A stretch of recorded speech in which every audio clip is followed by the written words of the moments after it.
versus other quarters. We've seen some good results from tech companies and semiconductor companies.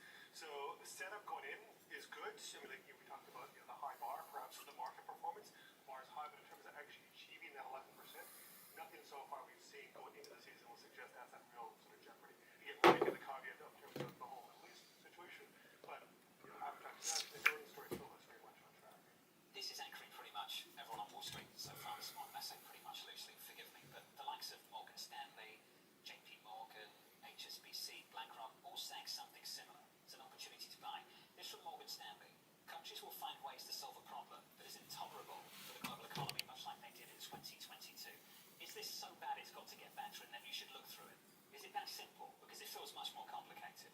Well, in terms of like kind of solving the problems, I think some lesson we learned from like the pandemic era is that the supply chains, create problems, but they also create opportunities. Like companies, the ability, the economy, especially the U.S. economy, to kind of solve the problems. Boys, how we doing? Equilibrate again. I think it does it very well. Let me just get a link set in, boys. We'll get started. Don't underestimate the economy's resiliency.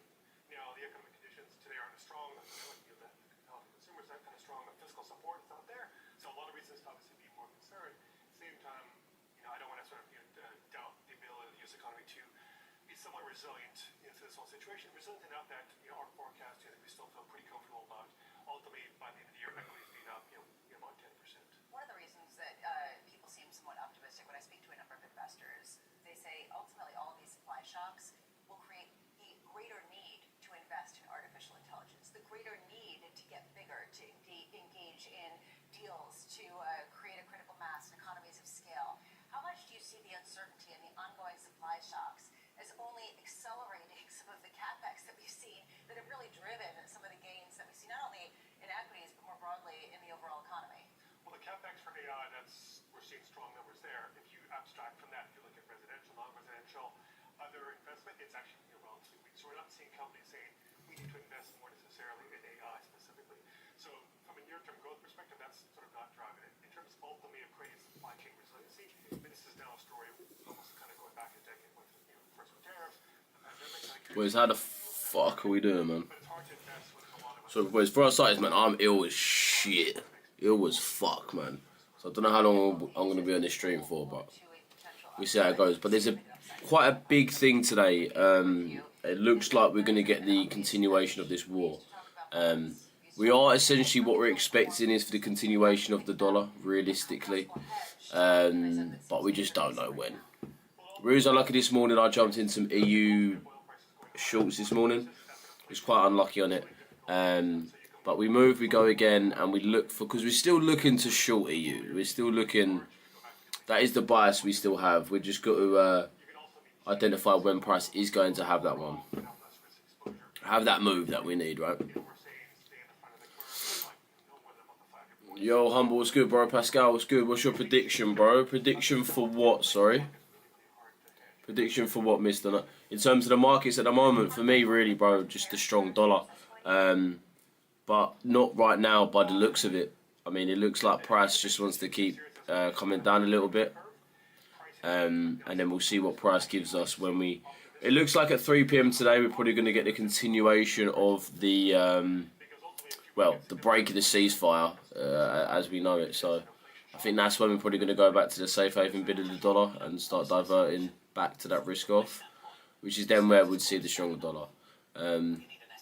We were just a little bit too early today, but it's fine. Again, I say this all the time, is I'm more than happy to take a loss in a market where the bias is really correct, but it's just maybe just unlucky, right? You're not going to win all trades. But as long as if you're buying the market, if the main market is buying, and if you're shorting or fading the market when it's finally fading, then you should be good. You guys breach for London session, but you trade New York. What do you mean, sorry, bro? Bro got a hat on, come on, bro. Ties for your sneezing him Saturday night. Something like that, mate. Something like that, brother. Mez, what's good, buddy?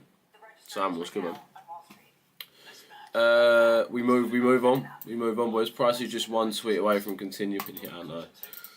But we are going to get that continuation of the dollar. It just depends when, boys.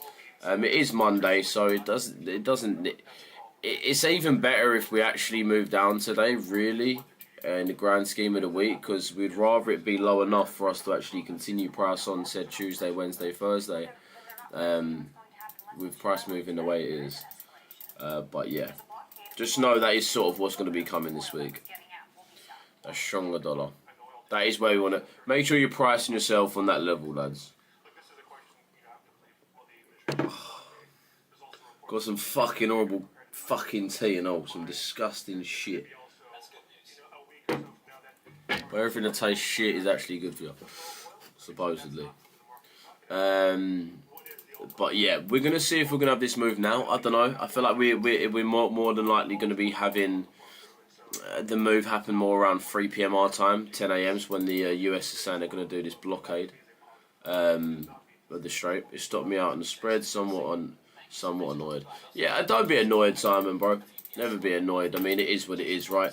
I'd say, what did it? Send me your trade over on Discord, bro. Send it over to me. Let's have a little look. I'm just wondering, why are you watching New York session since your strat is mainly for London, right? Well, the market doesn't just pause, bro. Right? One thing you gotta know is, like, the reason I'm not trading, I'm not placing any trades, but you got to realize this market is essentially 24/5, right? So there's shit going on all the time, and the things about the FX market is heavily affected by a massive geopolitical event, and right now there's a war.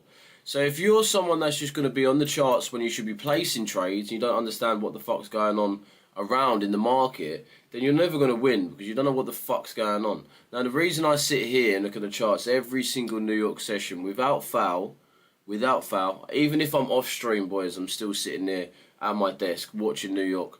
Not really, well, price I love watching, of course, but it's mainly what you guys can hear in the background, right? This Bloomberg.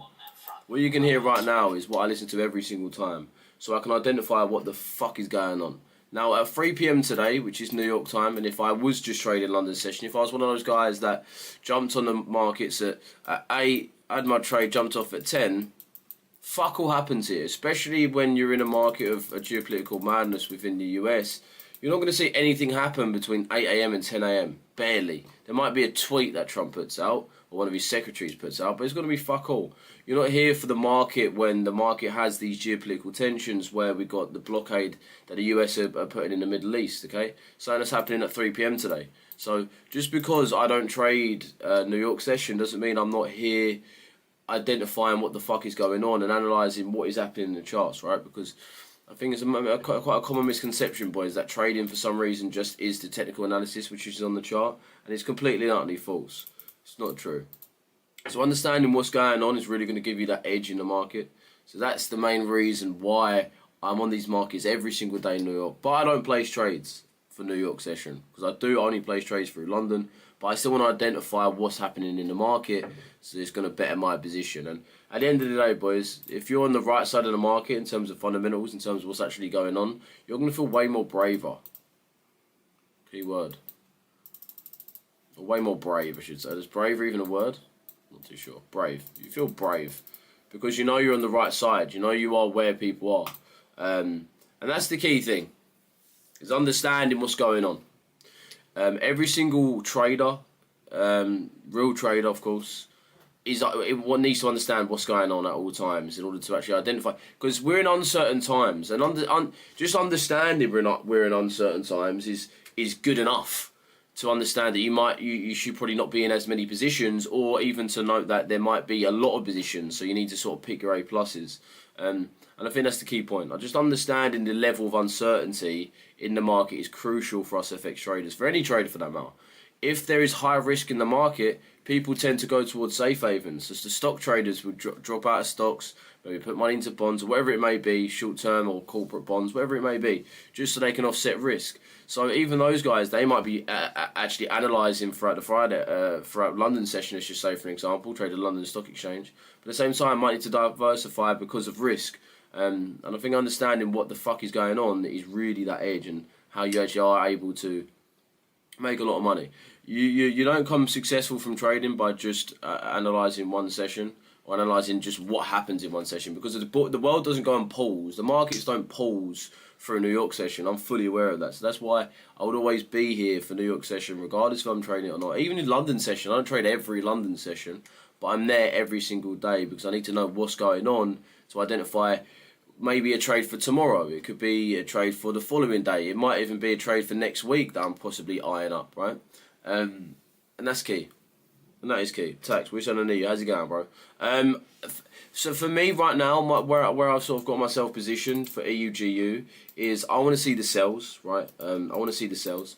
But the problem is right now is that we've not really seen the market buy into this blockade story just yet. And I think the reason why is because, one, Trump's a lying piece of shit, and we don't know when he's telling the truth. So that's why at 3 p.m. today, if we actually see this ceasefire essentially broken, we're probably going to see that the dollar's going to get stronger. I mean, we've already had the big bounce back, right? We've already had the big bounce back. We had oil last week drop fuckloads, and we've already seen it now have a nice little bounce back. We was at, what, 117? Now it dropped to $90. And now we're seeing it pump back up to 103, Brent at like 105, 106. So that push back off sort of shows you tells you what's really going on here. Sometimes it's better when not to trade. Exactly, bro. Understanding when not to trade is key. And again, that's why a lot of people overtrade, over risk, because a lot of people say they overtrade, but how do you know that you're overtrading? Just like, how do you know that? Because I would argue there's some weeks that I'll place 4 trades, right? And I wouldn't have said I've overtraded because the trades have been there with bias. And there's some weeks that I might place 1, but then at the same time I wouldn't say I'm under trading because that week is gonna be, every week's different, really, boys. Okay, every week is different. But yeah, so understanding that is very key. Probably better to just watch your market. I would agree at the moment. I think the best thing to do right now is just to allow the market to play out so we can actually identify where the market is. Because the main problem is at the moment is, again, it's uncertainty, right? The thing is, when you've got Trump constantly lying about stuff, constantly threatening to attack people, you've got Israel not saying anything, just attacking people, it's difficult. This market is very, very, very, very hard. From a technical standpoint, it's nice, of course. But in terms of a fundamental outlook, it is very difficult to understand what's actually going on and what the market is buying into, right? And that is key. I'm thinking buyers in the UGU would like more of the MWOG to be cleared. That's fair play, bro. That's fair play. But then again, I'd say the same reason for like the shorts is I think we need to wait because you got to understand in under 2 hours we've potentially got the blockade in the US where if you're in your trade for longer than 2 hours, tax, you might see the market completely flip on you. And if the ceasefire is broken, we're going to see a heavy sell on the UGU because we're going to be obviously ultimately buying the dollar. Are you talking about just in general, or are you talking about sort of now, New York session? I'm in EU shorts, came super close to stopping out. Fair play, bro. Yeah, I had EU shorts this morning. This was my trade. Have I still got on the chart? I don't think I do. I'll show you the trade I had this morning. This was my trade if you guys are curious of what I jumped into.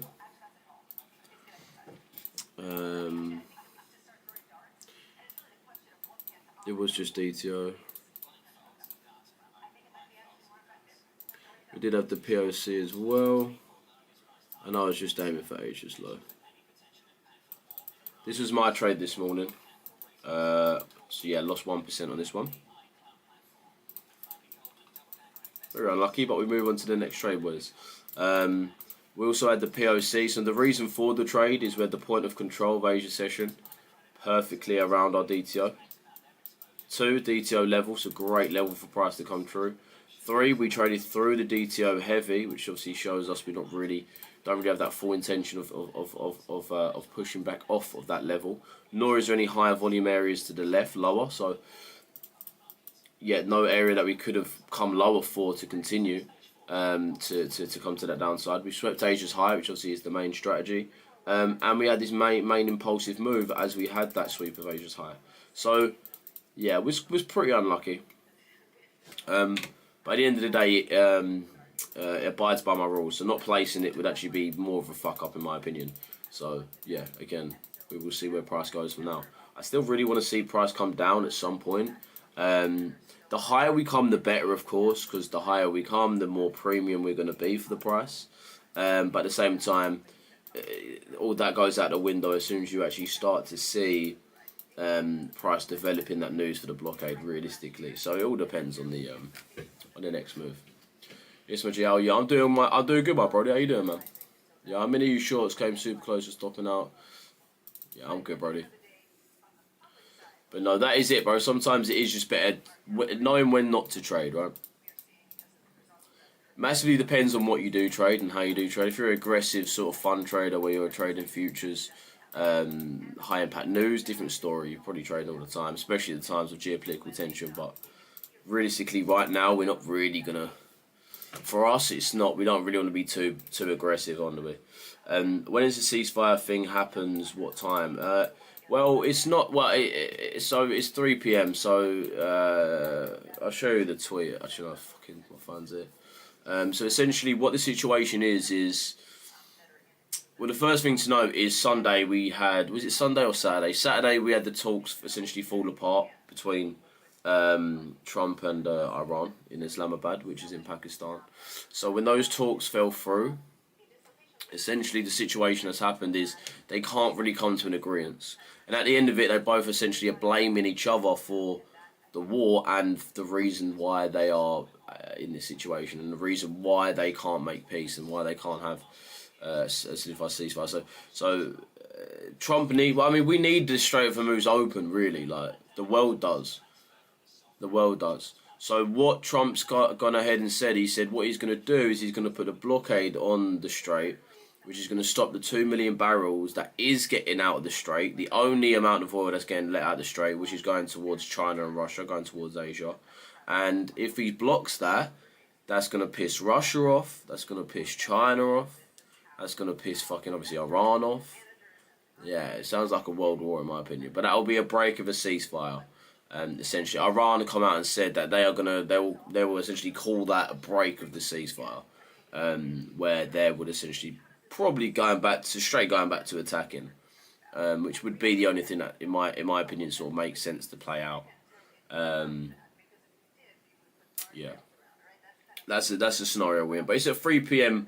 UK time. That is 10 a.m. US time, and that is the scenario that's playing out. So hopefully. I mean, I'm a dickhead in that way, man. I hope they do break this. Like, I'll sound like a knobhead, mate. I'll sound like a prick. But I actually bare hope that's the situation that plays out. Because I would much rather, in terms of the market, or in terms of real life, like, I'm not actually a dickhead, man, right? But at the end of the day, I'm here to make money. So, in my opinion, the best thing that would happen for me to continue this in the way we are would just genuinely be if we break this ceasefire. And then we see, essentially, we go back to the war where we see safe haven bid arise again when we see the dollar back up. We see EU back down, GU back down, stock market back down. We see VIX back up. We see bond yields back up because obviously you're just going to see inflation rise. Oil back up. I'm still expecting oil to hit around 140 to 150 at a bare minimum. Discord invite links are expired, Chief. That's weird. Where are you getting the Discord link? Sorry, bro. Because we've got them over a few of our socials. Where's my other phone? Oh, 2 secs, bro.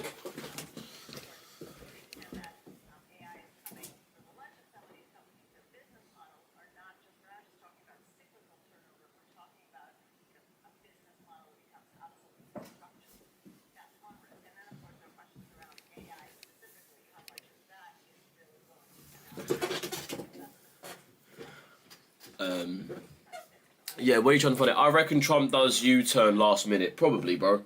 I actually wouldn't be surprised. I wouldn't be surprised. To be so honest with you, boys, I wouldn't be too surprised. But I don't think any move at the moment is try the YouTube bio and the TikTok. Okay. If you go to our Instagram, bro, it should really work. This one in this bio should work. If you're on the, it just is Richesse effect. Just wherever is at the top here, bro. That is the Instagram. But if you go to the Instagram, you should be able to get the Discord through there, boys.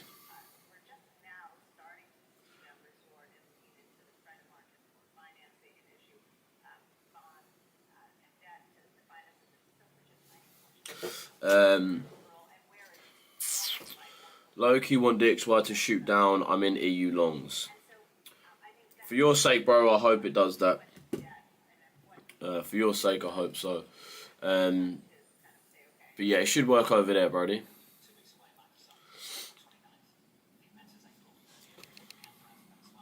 Yo, bro, what's the best broker for Forex? Because the spreads are killing me for my current broker. You know what it is, though, J-Dubs? I'm going to call you that, bro. I hope you don't mind. I don't know why I called you that for. Actually, pretty gay for that. But I'll be honest, the best one to go for, right, is always go for the FCA regulated ones, right? Because at the end of the day, you'd prefer to have your money safe, because you could go with a firm where they've got really, really, really low spreads, but then they're quite dodge, right? You're probably not going to be able to get your money out of it, do you know what I mean? Or they've got like a weird rule where you've got to essentially maybe trade it enough, or whatever it may be. So I always say FCA regulated. What's the name? I'm just FCA. So what FCA is, it's not an actual brokerage, but what FCA is a regulation here in the UK, which is essentially an investment, not investment, but it just means with a brokerage your money's safe. Don't go with one that's like a SciSec regulated, or you got loads of regulations. But the people that are like SciSec regulated aren't actually regulated in our country and stuff like that. But if you drop me a message, bro, I'll be able to get you in one. We've actually got a deal with a brokerage at the moment.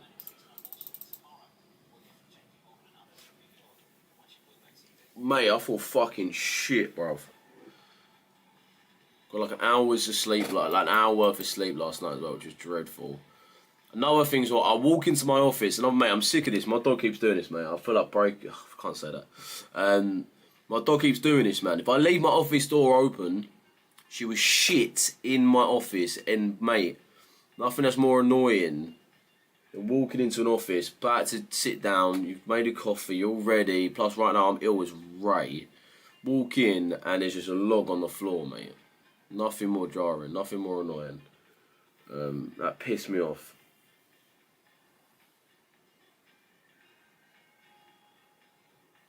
Do you trade meme coins? I can drop you one of the mines. Contrast just you can bet 6 minutes portfolio on it. Nah, I don't really fuck with meme coins or any of that stuff. Lou did at some point, just for a bit of fun, but I'll be honest, I'm not into all that stuff, bro. Whatever comes up must come down, it's true. Josh, how you doing, Brody?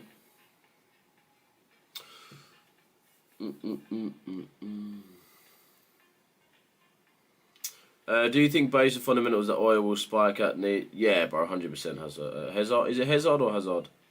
The fuck answer my question. Well, what did you say, bro? Oh no, yeah, we just spoke about that. You might not have been here, bro, but 100%, 100%, million percent. Well, think about what it does to the market, right? So this is what it's gonna do. Not letting you message me. That's weird. Let me add you, bro. Let me follow you back. See if you can. Or just message me on Instagram, bro. This is my Instagram, innit? Just come message me on there. We can have a conversation about it. Just so I can let you know about FCA and all that stuff, because it is quite key, it's quite crucial. Just educating yourself on that type of stuff is the way. But yeah, come message me on there, bro, and I'll get back to you after the stream. But yeah, sorry. In terms of the situation that we're going to be getting at 10 Eastern is essentially. Well, the thing you need to know right now, the only oil that's coming out of that is coming through the strait towards. Well, expanding into the world is the oil that is getting given to Russia, China, and some other Asian countries. 2 million barrels a day is pretty much getting sent to these countries, and that is pretty much the only barrels of oil that is actually getting sent out through the strait. Now, what Trump wants, just because they're not, well, we're not getting oil, NATO isn't getting oil pretty much because of Trump. What he's going to do is going to put a blockade on the strait, which essentially is going to stop the oil coming from Iran and go into Russia, China, these type of places. So in other words, it's a break of a ceasefire, right? So not only is it going to cause more disruptions with oil, it also is going to rise the conflict, right? And the whole conflict is based around oil. There is no involved fundamental in the market. You're getting trapped. You're getting trapped. Right, you're not even English, bro. It's only Monday, lol. But what you getting? What you getting, Josh? Sorry, bro. Roids. Oh, of course you are. I saw a package and I thought, oh, you might be getting something nice today. Good, bro. So for delivery, ped. Oh, he's getting those. Bullish or bearish dicks? Why? Right now, I'd say wait. We need this 3 p.m. news really to understand if this conflict is going to come out of ceasefire. If it does, we strong dollar. If not, then we kind of want to stay weak on the dollar really. But yeah, then it would massively push price up. What happens to EU shorts? What happens to EU shorts? What do you mean, bro? What happens to EU shorts? There's news today. It's not like high impact news or like economical news, bro. It's more a geopolitical headline, which is essentially the situation with Iran and US, which is Trump putting a blockade on the Strait, stopping oil going from Iran to Asia, which is the only oil that is getting sent out from the Strait. Yeah, which is going to be massive for oil. Where'd you get your news from? Well, few things I do, boys, just so you guys can stay sort of educated on this sort of stuff. Is Bloomberg Live? Watch that all the time. That's what you can hear in the background. What I'm listening to. A few other websites I use as well. PIQ Suite. I use X, formerly known as Twitter. A few pages on there. You've got like how do I spell this one actually? Is it Squawk?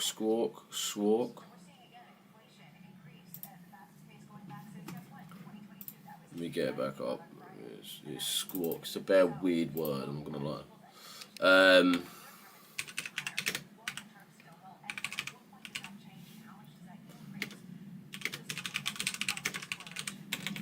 Financial juice. These types of you can find loads, but there is loads more as well. Bloomberg Live, PRQ Suites, First Squawk, Financial Juice on Twitter. At the moment, I use Truth Social as well, just for the Trump speech and the Trump updates, because obviously he don't tweet. He's got his own website that he sends out sort of announcements on. Other things as well, Forex Factory for high impact and actual economical news. I use another thing as well. It's called. I don't actually have it up right now. Let me get it up so I can show you these sort of stuff.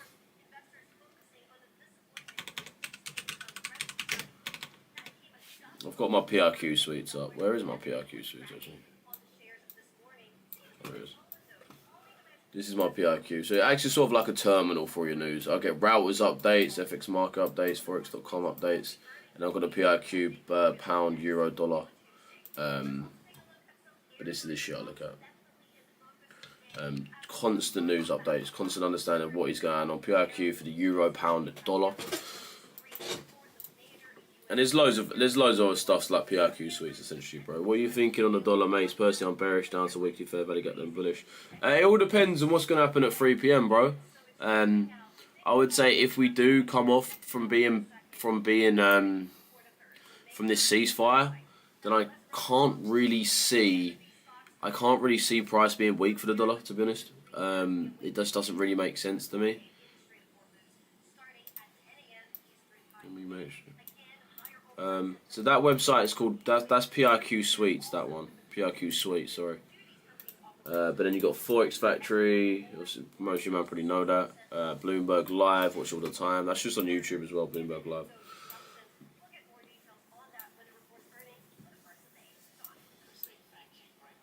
Because you've got market sort of analysts just always going on there and having their little say so. What's going to happen with price, oil, currencies, interest rates, monetary fiscal policy, everything you need to know really.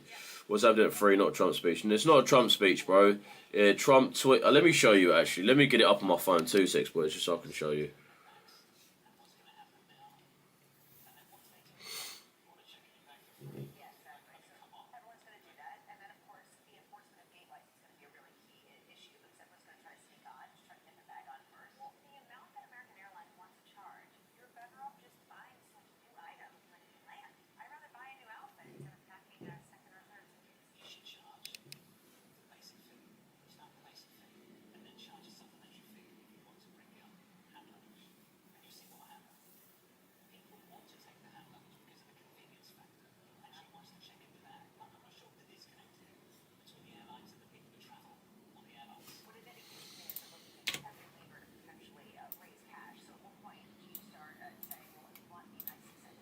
So this is what we got right now. I just sent it. If you're in the Discord, boys, have a little look in the free chat. I just sent it in. But this is what Trump put on Truth Social. So let me copy and paste, or so this is what you come out and said essentially. The United States to blockade ships entering or exiting Iranian ports on April 13 at 10 AM Eastern, which is essentially is 3 PM our time.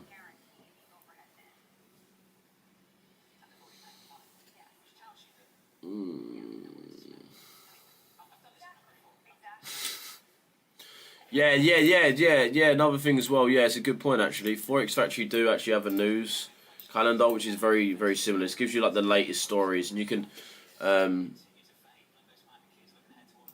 where is it?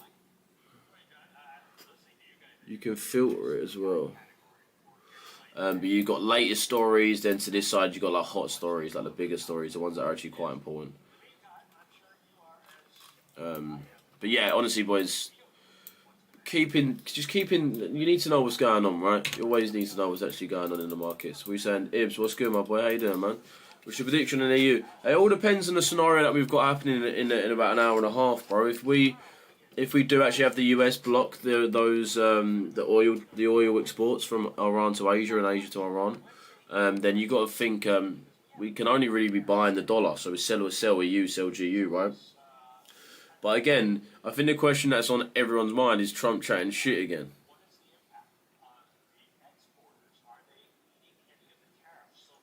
But the reason why it is a problem isn't necessarily just because of the blockade. It's if Trump does do the blockade, Iran said they are pretty much saying that is a break of the ceasefire where the war will continue, and then where safe haven bid will continue to be high. So that's why the dollar will get stronger for the back of that, right? So that's kind of why I would say dollar's got a great potential to move up, but also has the potential to move down if Trump is chatting shit, which he well could be. Geezer does not like giving easy signals for the market, unless he's your boyfriend. This is your main man. But yeah, that's in about an hour. That's not even an hour and a half either. That's about an hour and 20.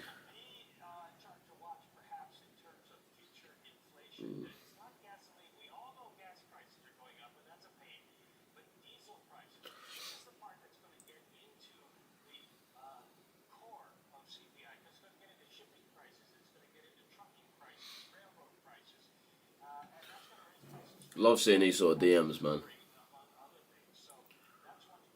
First funded account, equity edge.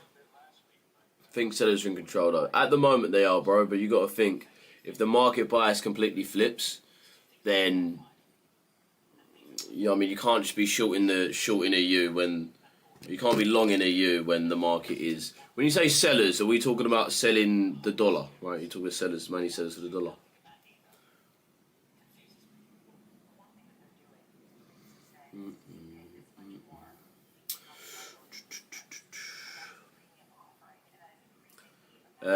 As there's 2 PM. There's new home sales. That's not gonna be too massive though, bro.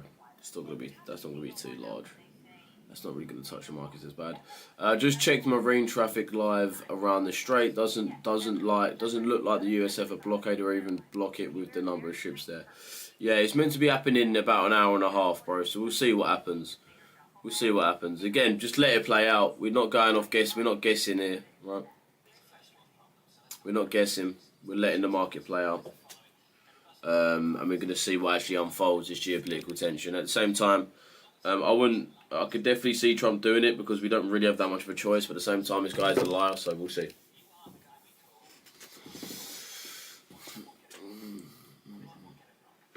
If anything looks a lot more free-flowing. Is there any... It's got to be Iranian ships there, though, man. Good luck, I hope you smash it. You too, my boy. You too, bro.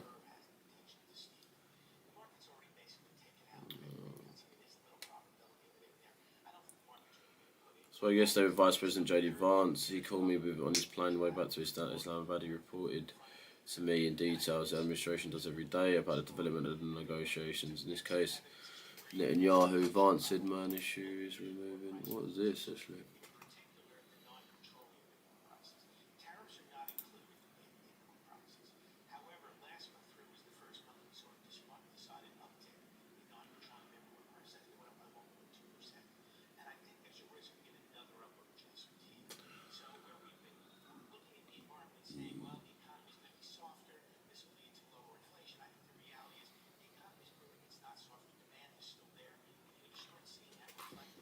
mean, what Netanyahu? I mean, I don't know when that cabinet meeting was. I mean, The consensus view at the start of the year was we get this cyclical rebound fueled by tax refunds and a bunch of other tailwinds. And the consensus view has totally shifted.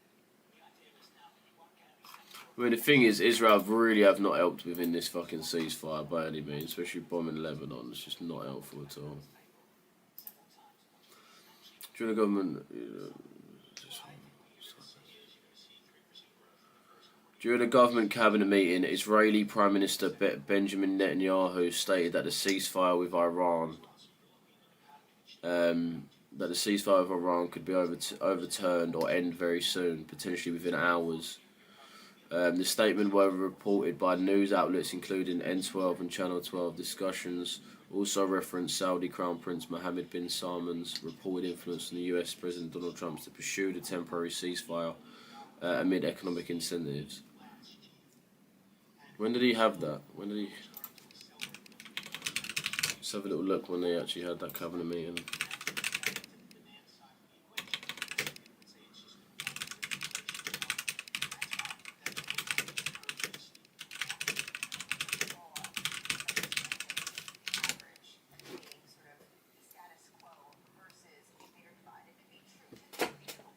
It was today. Must have been quite recently as well, actually.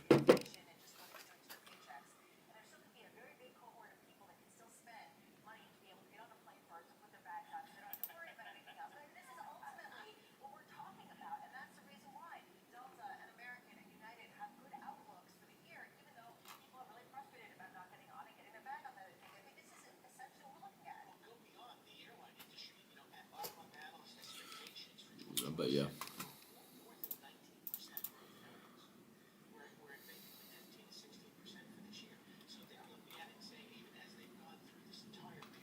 This must have been like within a few hours ago.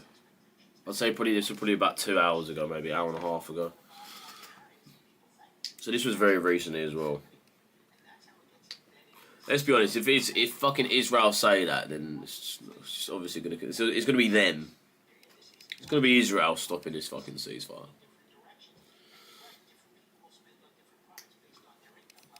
Fabian, what's good, buddy?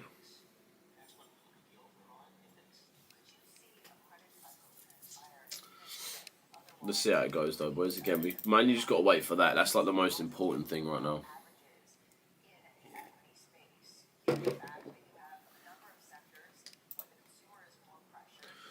I swear that Prince Mohammed Salman's like the co-owner of Newcastle as well. Let's have a look what's on Financial Juice.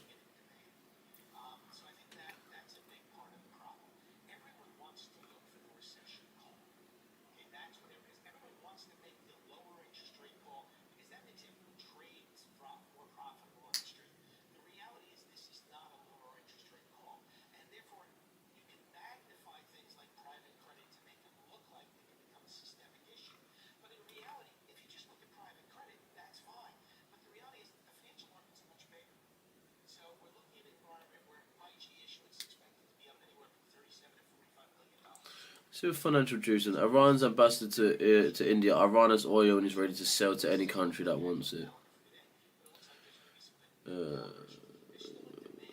Israeli Prime Minister Netanyahu Vance said that the main issue is removing enriched uranium. Israel supports Trump's blockade on Iran.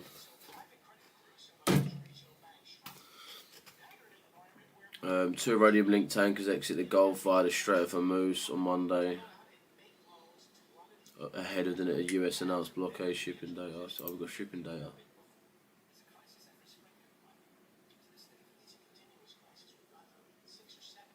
Fucking hell. Bin Salman owns Newcastle. Yeah, I thought it was him. It's that last night, Salman, that kind of reminded me of. Rang a bell.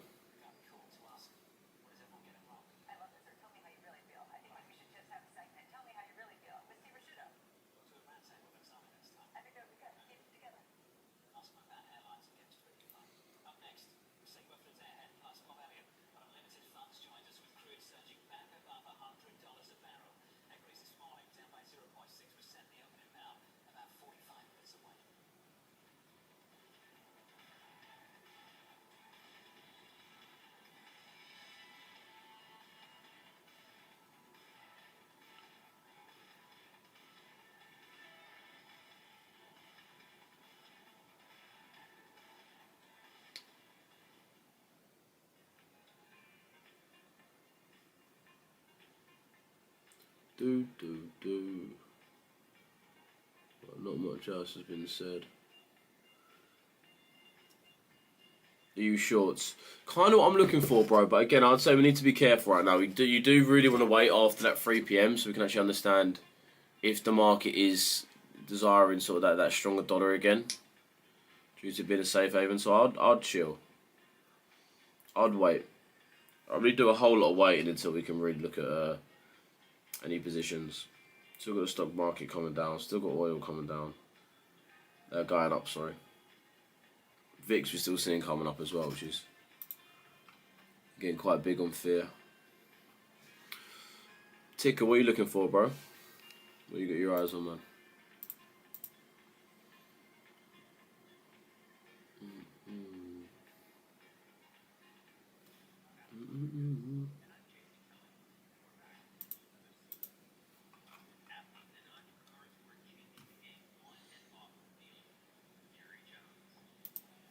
Jerry Jones, E-Longs in since Asia low. Nice, bro. Hope it goes well for you, man. What are you aiming for there, Brody?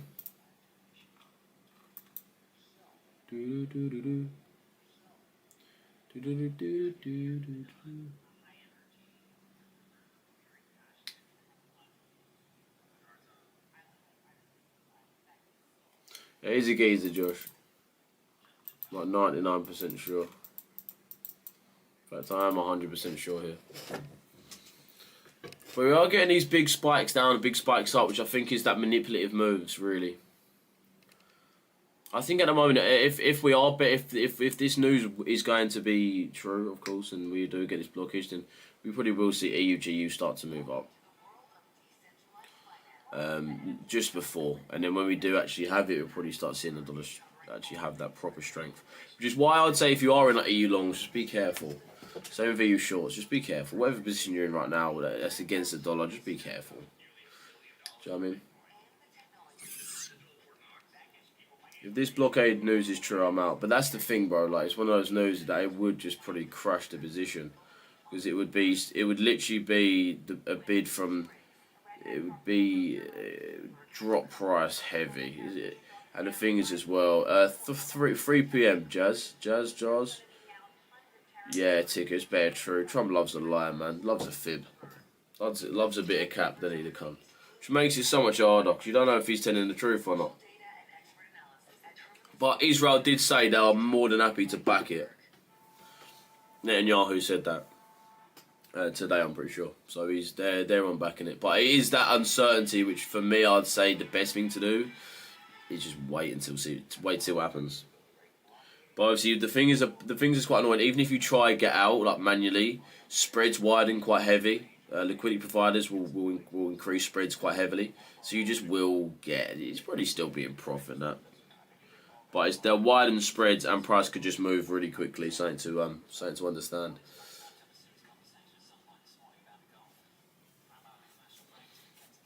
Actually freezing.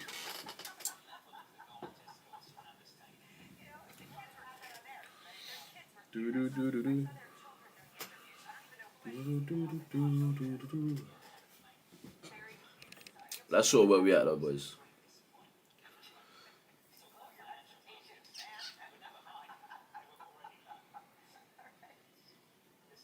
I'll keep. I mean, I've got True Social. I've got Trump's. I've got Trump on speed dial pretty much. Why do you only trade London session, not New York? Strategy's based around London session, bro. That's essentially why. London session, you can get some great moves for EUGU. The initial day's move after sweeping Asia high or low. So for me, just makes sense. Just works with me as well. I'm able to wake up early, jump on the charts early, finish my day midway through trading. I love trading in the morning as well. I think there's nothing better than trading in the morning. And when you're in a trade, piss off and go work out, and then you get most of your day done whilst being in a trade. You trade New York session, you trade like around 4, 5, 6, 7 p.m. You're in the trade. What are you gonna go do? Like, I mean, you could obviously still go gym and shit, but you can't get on with stuff. You know what I mean? You're not gonna be.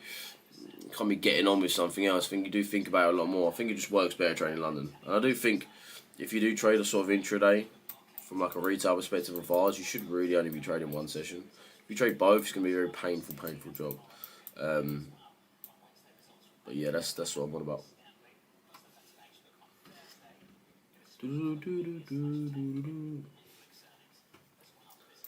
But we'll see what happens. We'll see if the dollar continues. I mean, mainly it's that 3 p.m. we really want to be waiting for, I'll be so honest. That's going to give us a lot more info on it.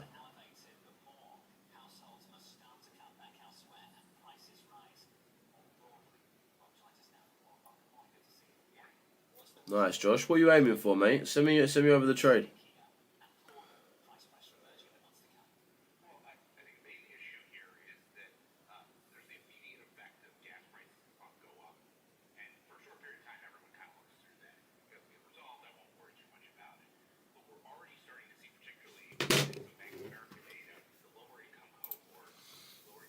Oh, would you send me your trade as well?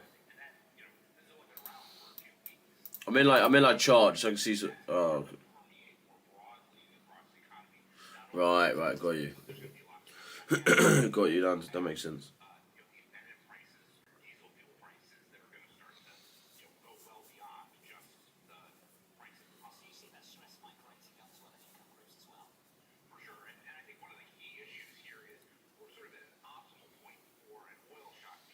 What's it? It's Sokran in fucking Thailand.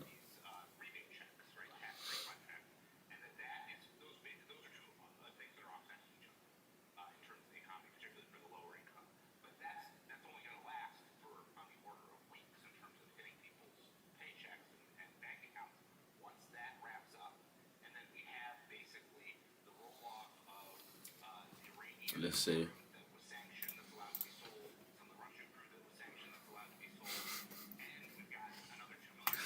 Just see what you fucking sent me.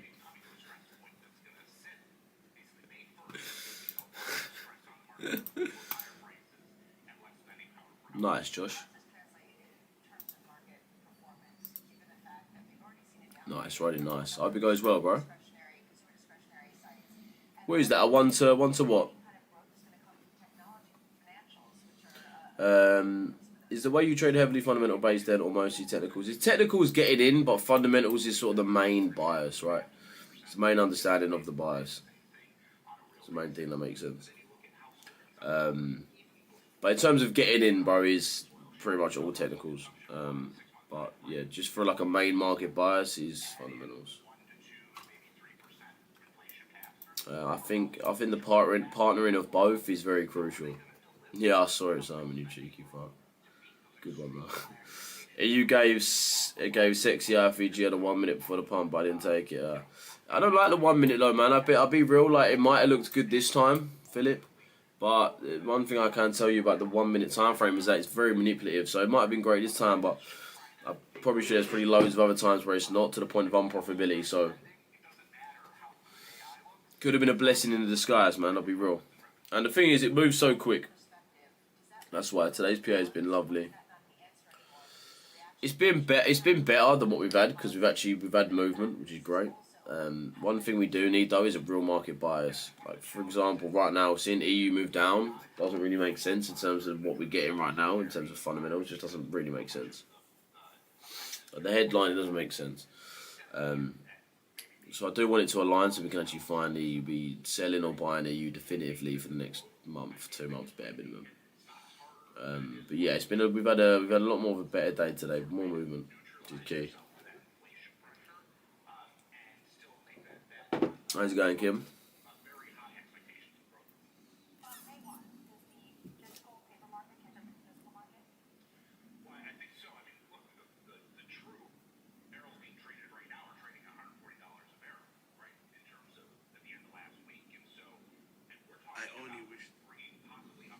I want to see if Alex has got anything else out as well.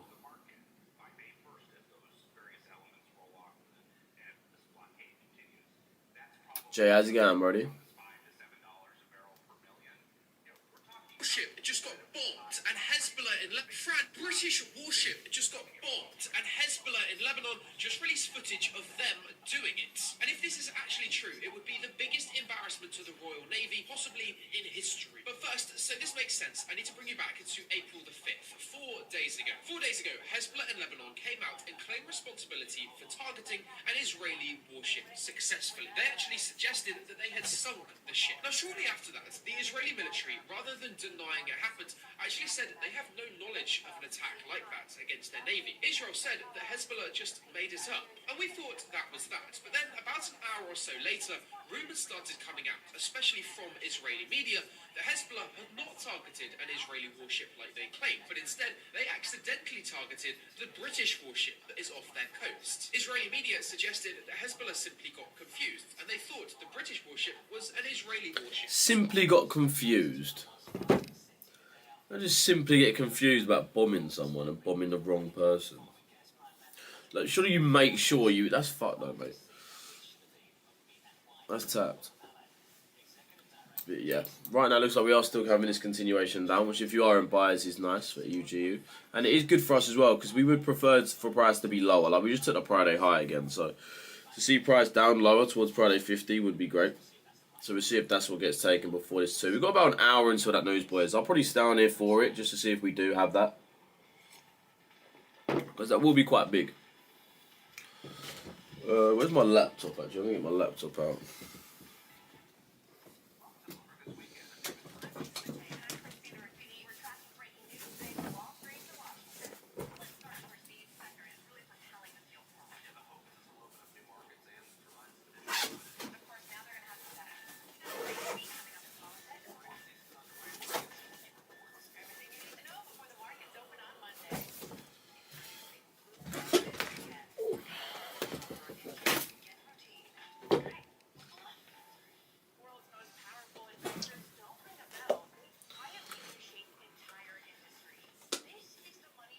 Let's have a look, Josh.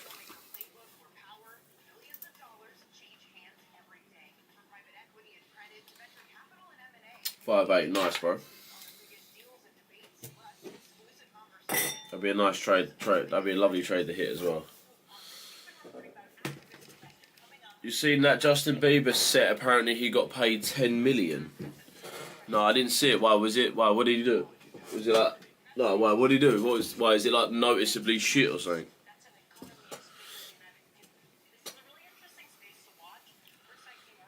Mate, fucking hell. Got the worst headache right now, man. Bare annoying.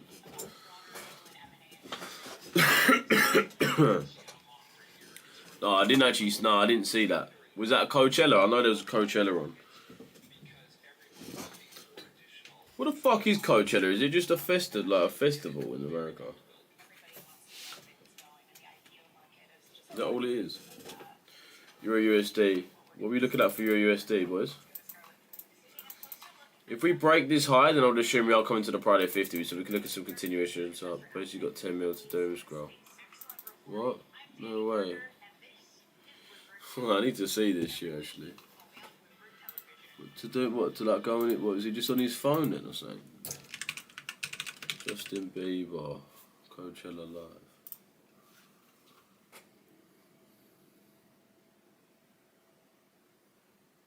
Oh, well, yeah, what was he doing?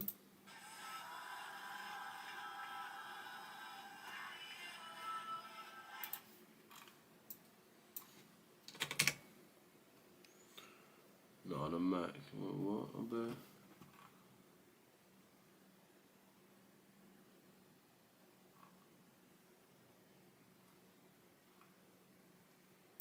Justin Bieber just scammed his fans at Coachella 2026.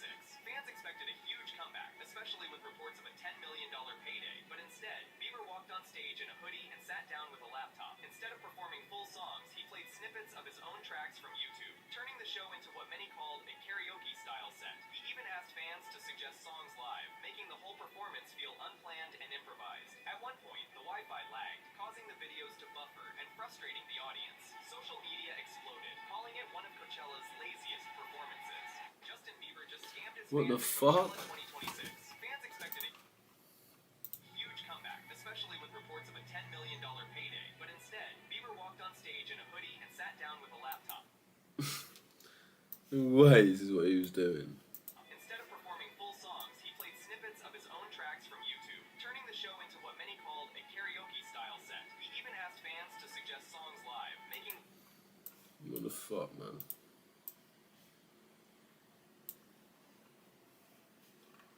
That's so weird.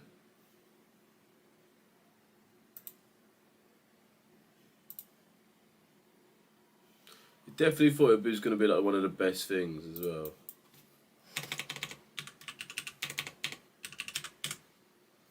What's your opinion? Was showing YouTube videos of him crashed out against them. Fucking hell. So stupid, man. Someone just gets, he'll get so much hate for it. He probably has already, to be fair. What's your opinion on the current state of the UK? It's sad, bro. It's quite sad, mate, because think about it, all of our granddads and great-granddads and some people's dads probably fucking fought for this country, for it to just be the shittest it's ever been. I mean, this country's been awful. It's been awful for years now. It's only getting worse. In terms of the future, you can't see it being good. Reform is shit. Fucking Green Party's obviously just shit. Not me. It's sad, bro. It's sad because I want to stay here. I want to live here because it's my motherland at the end of the day, bro. I'd like this our country, but just the shittest. It's just the shittest it's ever been, mate. The country will never be the same, but it's what it is, really. Why is this laptop not turning on as well?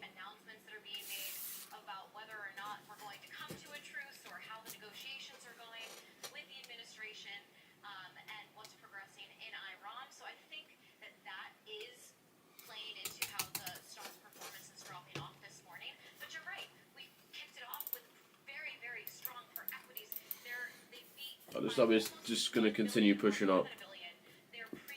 Imagine looking at his laptop for fucking... Oh my god, bro.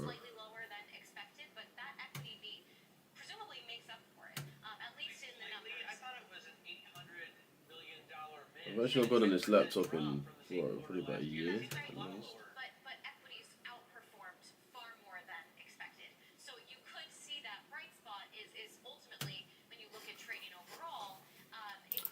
We're just not really. What do you think of the Euro today? So it depends what happens with this thing that is happening about 3 o'clock, bro.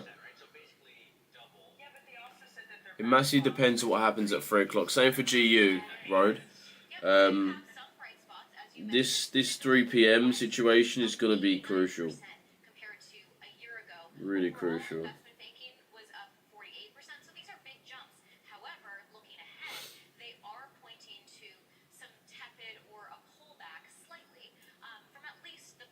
You boys message me on Instagram. I'll give you a message after this live.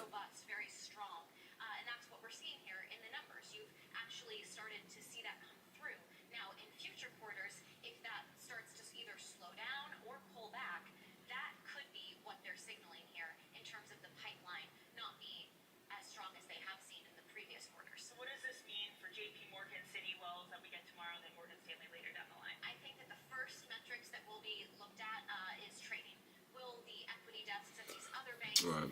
Mate, does he want to make his mind up though, bro? It's actually bear in mind. It's happening at 3. I've not really looked at Restore, bro, to be honest. I've actually not really looked at them. Maybe I'll have a look today. Because, mate, as soon as I come off this stream, I'm getting in bed, mate, because I feel dreadful. I feel shite.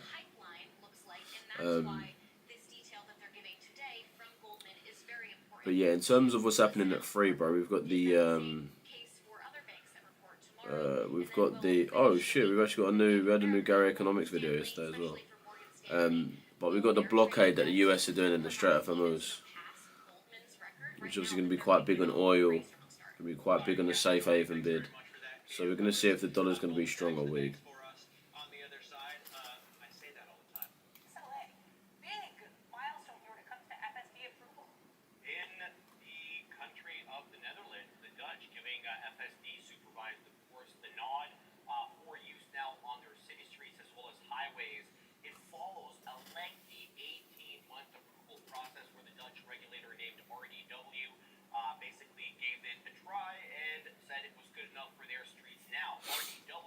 Yeah, bro. We'll see what that does. But we can only assume that price is going to be bullish till then on the UGU.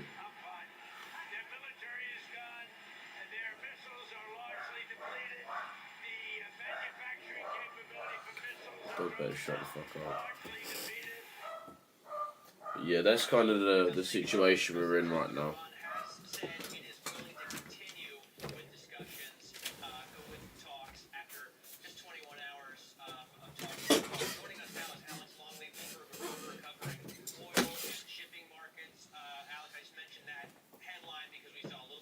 Minute 15-minute candle, don't want to move a muscle though.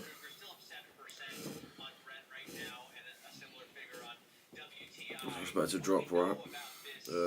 What are we talking about, sorry, bro? Drop or rise? What are we talking about? The dollar. What about UJ? UJ should really be longs, but again, I'm going to say this again, boys. The whole market depends on what's going to happen at 3 p.m. So it'd be pretty pointless on me telling you that the dollar's bullish or dollar's bearish because I couldn't tell you. It all depends on what happens at 3. If you ask me at 3, I'll give you a definitive answer. But right now, I can't give you an answer. In terms of like if we're bullish or bearish just now. And boys, if you do want to learn more about fundamentals, understand why the market actually moves, book in a call with us. We can tell you is that it's essentially how to fucking learn this shit. Because learning it is so key, and I'll be honest, this is the edge of the market. This is the edge. What's at 3 p.m? It's the blockade that we got from the US, bro. Essentially doing a blockade on the oil coming from Iran to China.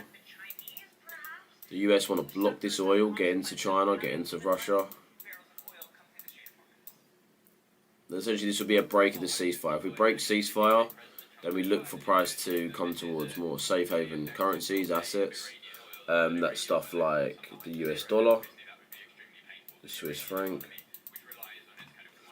and then we've also got other stuff that like not really gold because of the dollar, but mainly like oil will see rise, stocks will see fall, this type of stuff, right? So we just need to see if this happens, then this is what's going to play out. We'll see the dollar bullish, Swiss franc bullish, oil bullish, stocks down.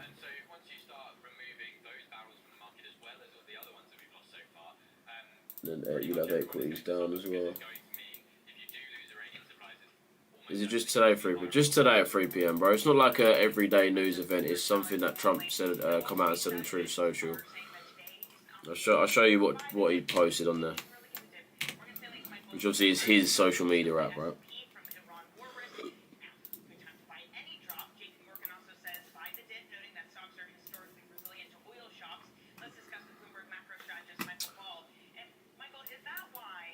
So the United States to blockade ships entering or exiting Iranian ports on April 13th at 10 o'clock a.m. Eastern Time, which essentially is 2 o'clock our time, boys.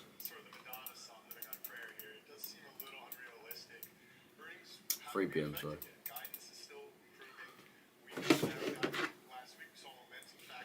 So we've got about 50 minutes until we have that.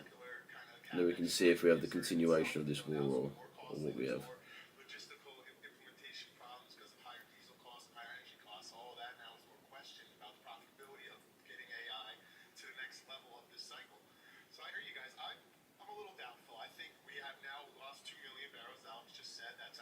And that is 2 million. Imagine a blockade every day at 3. Trust, that would actually be crazy for the markets. But the market hasn't actually moved since we've really been in this range, really, lads. So kind of just got to keep on waiting for this. Why is PA lying to us? What do you mean? Why is PA lying to us, bro? What do you mean by that? A lot of PA is a manipulation, especially when the market doesn't know what to do. A lot of it just is manipulation.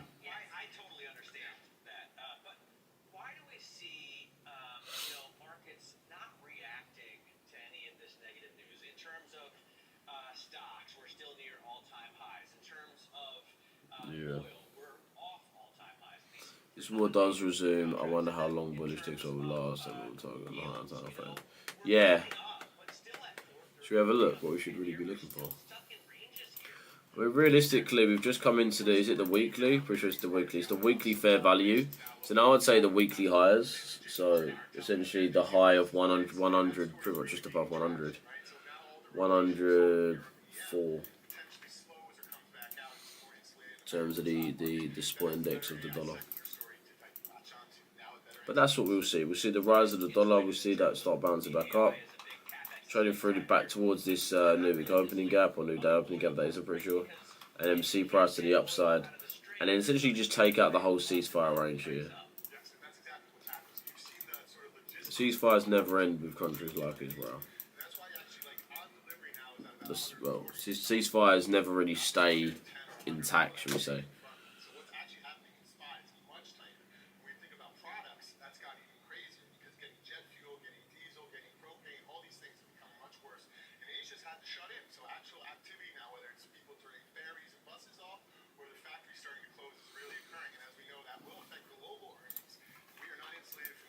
We should have followed symbol. Are we not also only just now starting to face the reality of higher oil? Because it takes time for these tankers to get out, and everything that's been delivered to this point has been the pre-war oil price. Presumably, like, just right now is when you're starting to get oil come out that is actually priced at these levels. By the way, everyone's been pulling levers to blunt the surge of costs, right? So you've had, as Alice was just saying, we took sanctions off of Iranian oil, which is insane. We took sanctions off of Russian oil, which makes a lot more sense. You have the Europeans who are lowering taxes on energy. You know, everyone's trying to blunt that surge in costs, and so it's going to hit maybe harder like a coiled spring when it actually happens. Absolutely. And finally, some of the last shipments that got out before the strait really closed are hitting the ports now. So to your point, that's actually happening. Also, I'm bare ill, bro. I'll be honest, I'm actually mad ill today. Mad ill. No energy at all.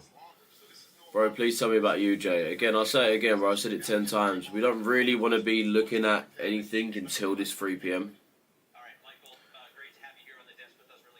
We really don't want to be looking at anything until 3. So right now, I'd say told your Lou that we buy in Euro USD. Told your Lou that we buy in Euro USD. What point are you trying to make there, Matt? Yeah, we'll wait for UJ. Trust me, wait for UJ, bro, because the yen are heavily affected by oil and the dollar's heavily affected by oil. So if we've got a situation around that oil, I would wait, especially for UJ. Especially for UJ. But I'd be favouring buys if this blockade comes through. If it doesn't, then I'd favour probably sells. Realistically.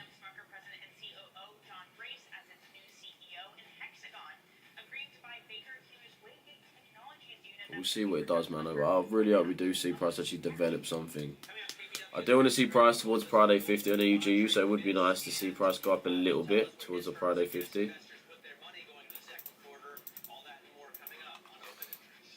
But we'll see.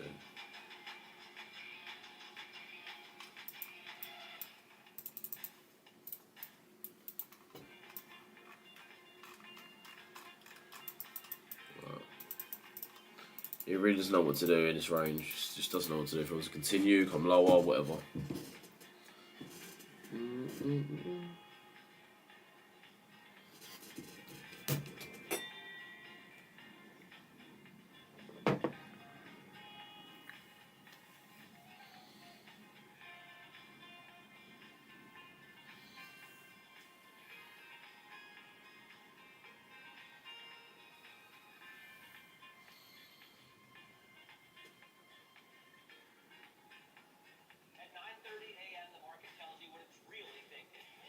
What it's really thinking.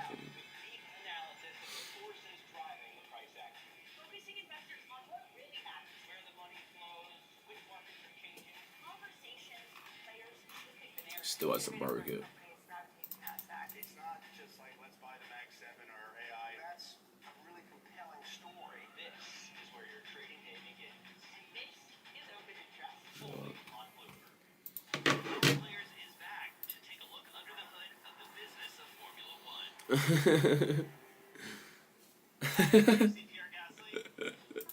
That's crazy, man.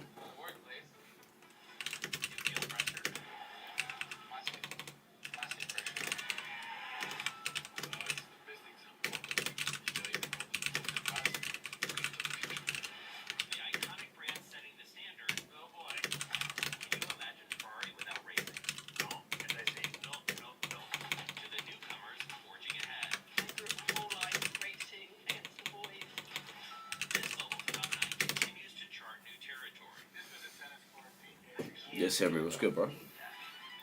See if we continue through this low. This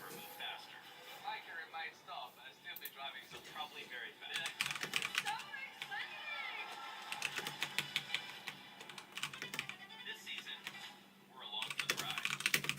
Bringing you up-to-the-minute geopolitical news whenever and wherever it happens. I'm Jennifer Zabasaja in the Lesotho Highlands, and this is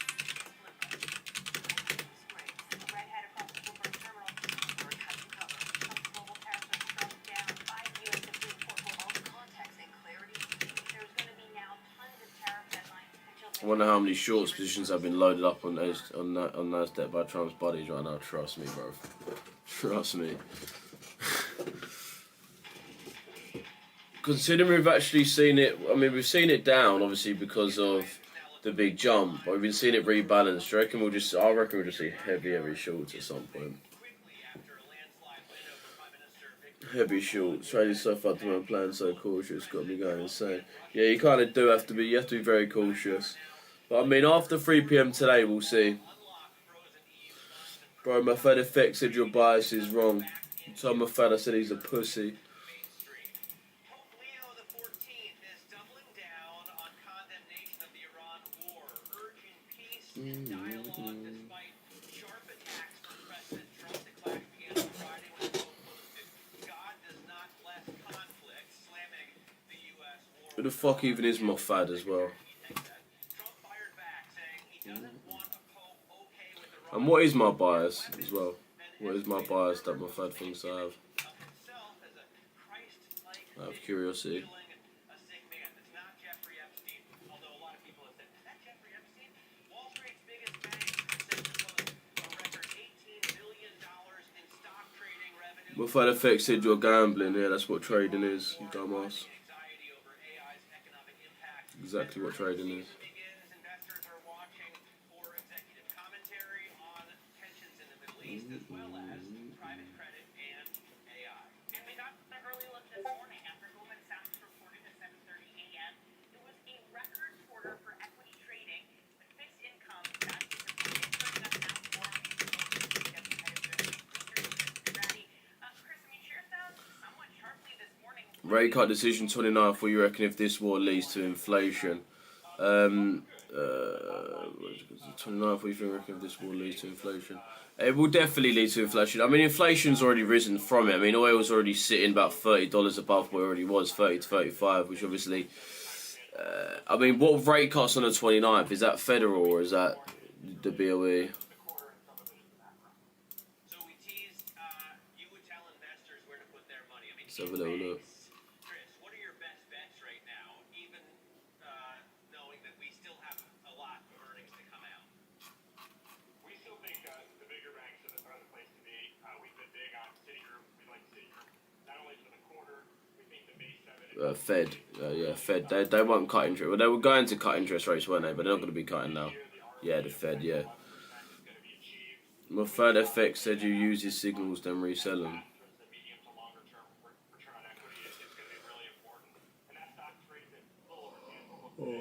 Are you my Fed FX by any chance, bro? I do just wonder, Chris, we're going to hear from David Solomon and the rest of Goldman Sachs in just over 10 minutes' time when they have their earnings call. But from the commentary, Let's see if we've got anything from First Squawk. very complex. So discipline, risk management must remain core to how we operate. Some have tied this to a slightly decreased investment banking fee backlog. Chris, do you think that there's an expectation that after a banner Q1 for M&A, that can't sustain itself given the volatility that has arrived and is likely to continue? Right, the commentary in the release. I see no entry confirmations for USD. What's that for? Inquiry for what? For the shorts or for the longs?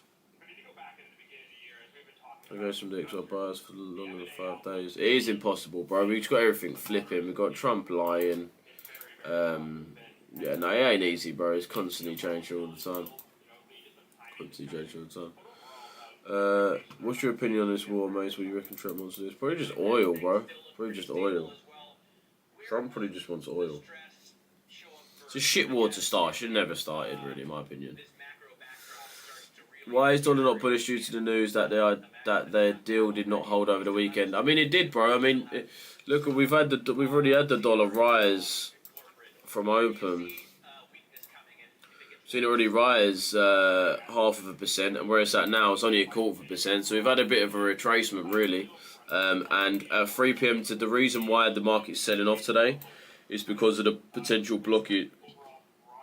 Blockade. Why have I completely forgot the word now? Blockade.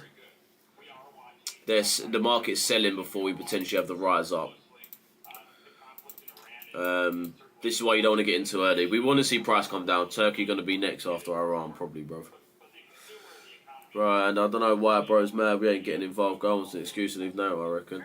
Yeah, probably, bro. I mean, it's so weird. It's like if you're my mate, Henry, yeah, and I fight someone, they're sort of beating me, making me look like an idiot, and you're not jumping in. Even though the geezer's like, no, it ain't even. You know what? It ain't even like that. It's not even like that. Because you know what he's done? He's actually fucked us more. He's fucked us. He's fucked the EU. He's fucked everyone up. He's fucked Japan up, which obviously they've got some ties, Japan and US. Obviously they're not in NATO, Japan, but they do have ties with US. They are sweet. I mean, I know they obviously they had Pearl Harbor, but we sort of got over that now. But in terms of the whole of the EU and the UK. He's fucked us completely because oil. We're massively dependent on the Strait of Hormuz oil. Massively, like majority of our oil comes from there. We can't use the Red Sea's oil or whatever the fucking sea. So is it not the Red Sea, the North Sea, wherever the fuck it's called. The oil from where is it, Switzerland or wherever it is. We can't use that oil. There's not enough oil there for us. So there's not enough oil for us, let alone for the EU. So we need the oil from the Strait. And he's gone there and fucked it for us, pretty much. And now he's saying help us. No, mate, how about you just stop fucking warring people, you bellend? Well, the oil hasn't affected the US, barely affected the US. They've got their own oil, they've got Canadian oil, and they've just taken over Venezuelans' oil earlier this year. It doesn't matter to them. Their oil prices have gone up fuck all in comparison to our prices. We can't even get oil. Do you know what I'm saying? Oil is actually now, honestly, a proper finite material. Finite, is that the right word? Finite, non-finite? Whatever the fuck it is. Real scarce supply, bro. Ireland's a mess as well. You seen the protest? No, I've not, Emery, actually. What are the protests over? we got just over 30 minutes, boys. I'll tell you what, we're all going to stay on for the 3 p.m, see what happens. And I'll be honest, boys, I'm getting straight back into bed because I'm fucking... But I did want to jump on and just let you boys know the current situation around the markets because I know it's a very confusing time.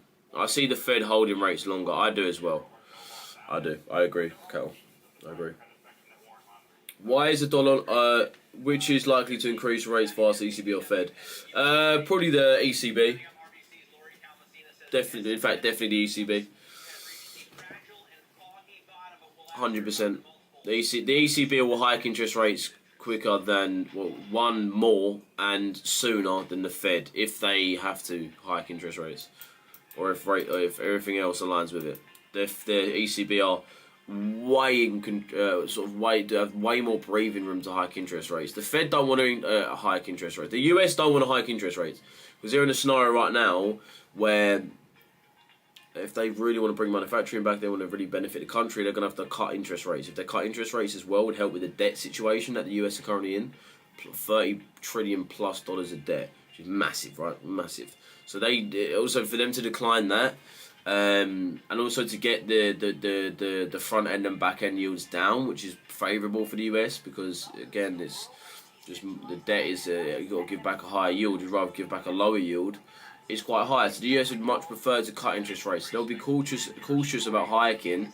Don't think they're going to cut because inflation's risen. Doesn't make sense. Labour's not great. It's got better, but Labour is still not great.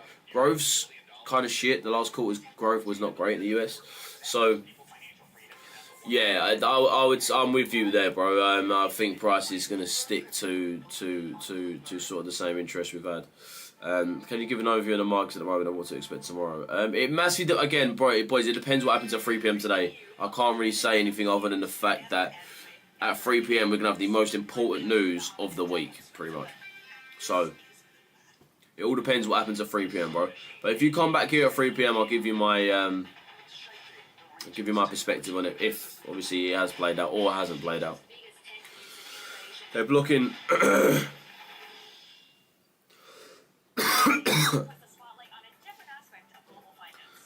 they're blocking highways and transport with farmer vehicles and trucks. They're ransoming Gov. Wait, where's that? Oh, sorry, in Ireland. That's fucked, mate. If ECB hike rates faster, that means Euro USD is more bullish. Yes. Not necessarily Euro USD, but the Euro, yeah. Because there's two types of news in this market, Cattle, right? There's headline and there's fundamental. Fundamental refers to monetary and fiscal policy and the country's sort of health, overall health. And then headline is geopolitical, mainly geopolitical, like COVID, like fucking 9/11, like fucking the current war we got right now between US, Israel, Iran, and surrounding Middle Eastern countries, stuff like that. They're the headline events that happen.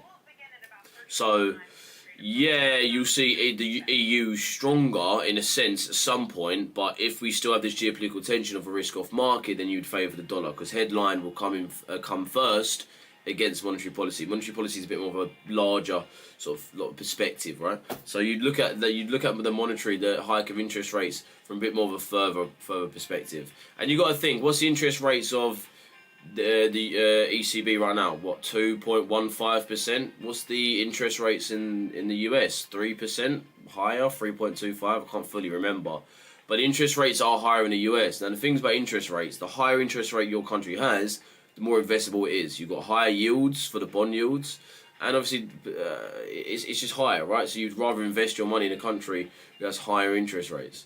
Obviously not in terms of businesses, in terms of keeping your money, not really in terms of the safe haven or the carry trade, for an example, is another reason why you'd prefer to have your money in the US. But higher interest rates is better because you're going to get higher return on government bond yields, or treasuries they're called over in the US, which is really key. What do you think of Trump? I think he's a prick, mate. I'll be honest. I think he's a dickhead. I think he should never have started this war. I think he's completely out of his depth. Iran have been waiting for this war for about 40 to 50 years. So they're fucking prepared to shit. Iran they are a terrorist state. They are, like, their regime's fucked. But at the same time, there's ways to do things, man. And I think it's quite fucked the way they've done it this way. But this war's been brewing for a long time. But I don't think he should have done it this way, because he's fucked a lot of countries. The Strait of Hormuz is getting absolutely obliterated, and Iran have the US pretty much totally under control, and us under control, really. Which is the situation we're in. But I think Trump's a bellend. Shit he says, he lies all the time, insider trading, all this shit. Like, mate, fuck off. Bellend, I think he's a prick. I liked him before he got elected this time round, because obviously he was great. For his last election, he was great. His last term, he was fantastic, right? But now, this time he's been a bellend. He's just started bare wars, like bare conflicts. He's shat on the UK. If you're from the UK, if you love the UK, if you're British, you love your country, you have to hate the fucking prick. The shit he was saying about our soldiers, about our navy, mate, I think Trump's a prick, mate. I'd love to get my hands on him and just have my way with him mate, I don't care if that's a gay way, bro. I don't care if that sounds gay. Bro, I'd make that guy, I would turn that geezer into a woman.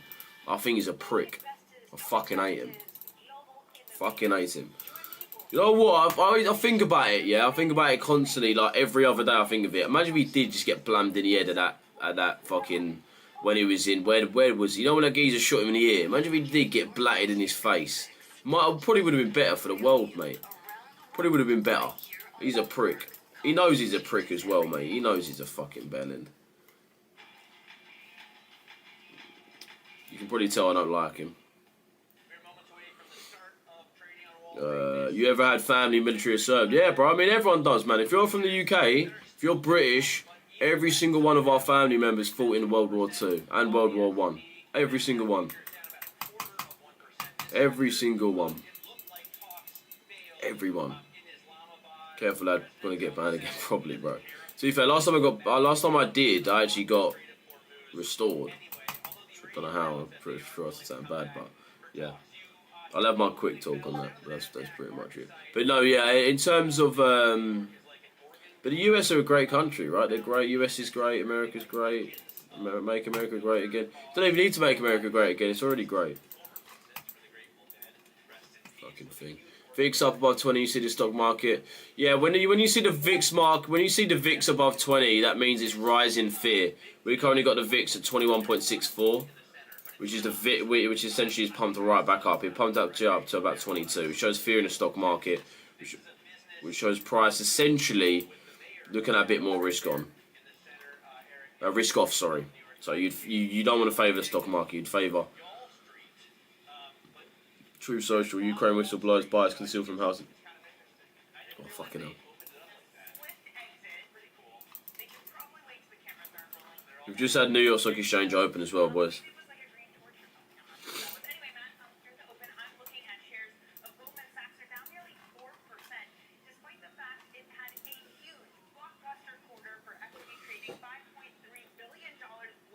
Yeah, no, they're not, Simon. They're not at all. Yeah, they must be pissed. He's basically shut on you guys' reputation. Soldiers are alive and have. Yeah, mate, it's fucked, mate. It's fucked. It's just violated our country, man. You violate our navy and our soldiers and that. You violate our family members and that. At the end of the day.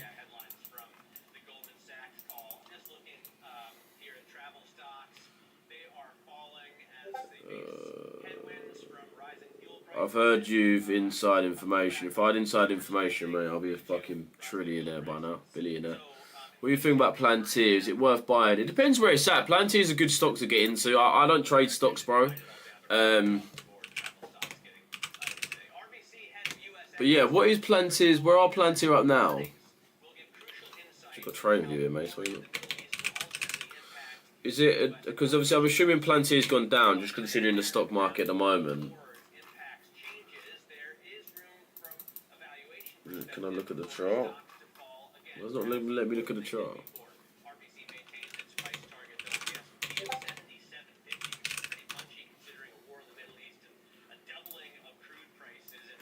Well, they're down heavy at the moment, bro. Yeah, no, great time to long. I mean, I wouldn't say right now because you're probably going to see the stock market still go down, just due to straight fear. I would favour the dollar. Right, but again, I'm going to say this again, boys, and honestly, we need to wait for 3 o'clock. We just have to wait for 3 o'clock. We have to. You are the bollocks. Can I work for you in your hedge fund? We actually, what my Andalus plan is to actually have a hedge fund in however long, but we do need better traders. For that, we need good traders. So if you are looking to actually become a good trader, learn all the stuff that we know, because at the end of the day, you can't really have a hedge fund based off 2-3 traders, right? We want at least 10 to 15 to 20 plus traders, realistically. So if you are somebody who is seriously looking to actually learn about the markets and become a good trader, learn fundamentals, learn how to actually be consistent, good psychology and all this stuff, boys, do let me know, because I am looking for people that are really looking to fucking thrive in trading and actually take this shit seriously. Because I know a lot of you guys, well, not a lot of you guys, but a lot of people in the industry just don't take it seriously and don't understand how the markets work. So if you seriously are, mate, message me. Message me, brother.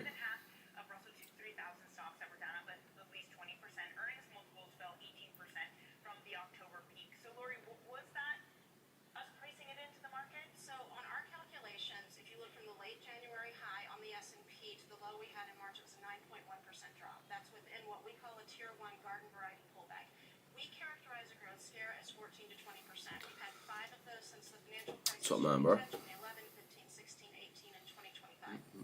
While my target, I think, is pretty similar to Mike's, I would respectfully disagree with him on the idea that we hit a hold your nose and buy moment. Yeah, it pretty does though. That's the thing. Like, consistency accounts aren't bad. Like, if you got a consistency rule, I wouldn't say it's bad. It keeps you in alignment. Like, it keeps you trading the same. Like, I wouldn't say it's bad. Opinion on Apex Trader Funding. I've never used them, bro. I use prop firms, but I've never used Apex Trader. Never used those guys, bro. Has anyone in there used them? Anyone in the YouTube? Most of us, bro, we use like FTMO and ACG. That's like sort of the main ones we use. 35%. That is quite good. 35. I'd say 35% that is the bare minimum I'd want. 35, 40%.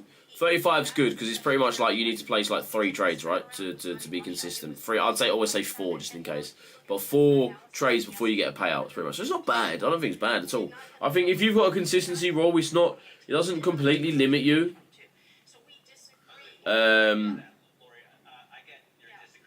Yeah, I think they're good accounts personally.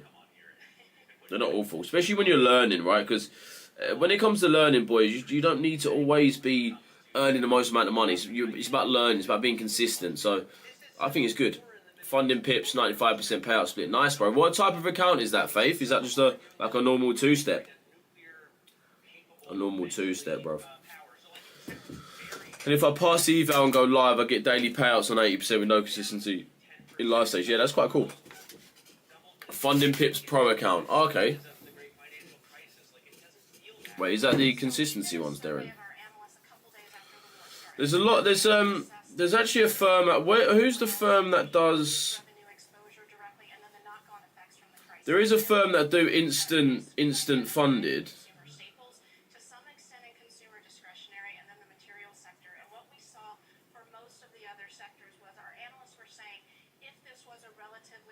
Firm does instant funded. I don't know who the fuck they are though. There are some firms that do like instant funded ones. Yeah, I would say they're the ones that are worth it. The instant funded ones that give you the consistency rule. Blue Guardian. I'm gonna have a little look. The thing is, if you've got enough money to buy those accounts, just buy loads. Should be alright for you. Might as well test it, right? No reason why not. Yeah, they always have strict rules, bro, those ones.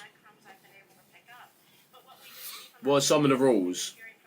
Got about 20 minutes now, boys.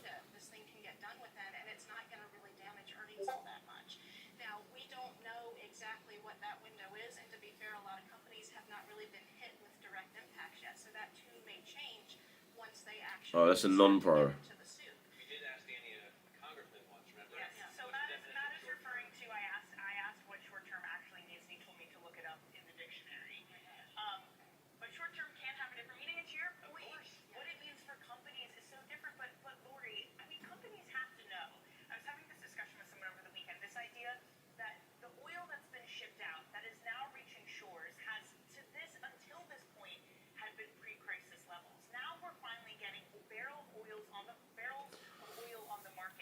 Actually, it's been drawn down.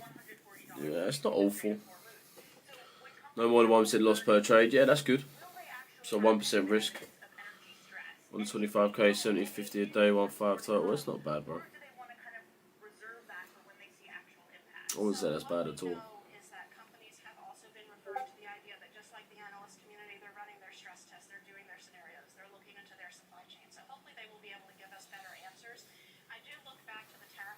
We've got 20 minutes, boys, until we got this news.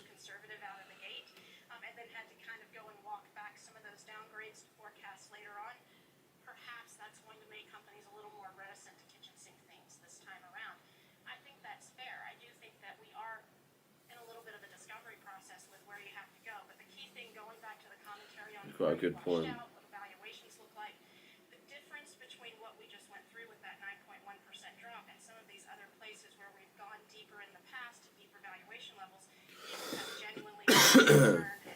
It's quite a good point.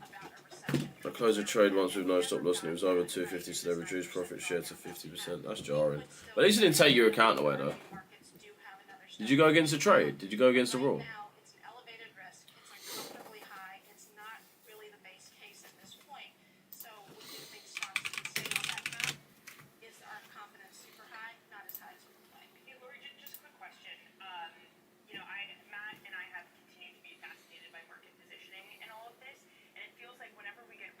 the market software stocks go up. And then whenever we get some sort of resolution, or it looks like a little bit more peace to come, software stocks go down. How much of this is just jockeying back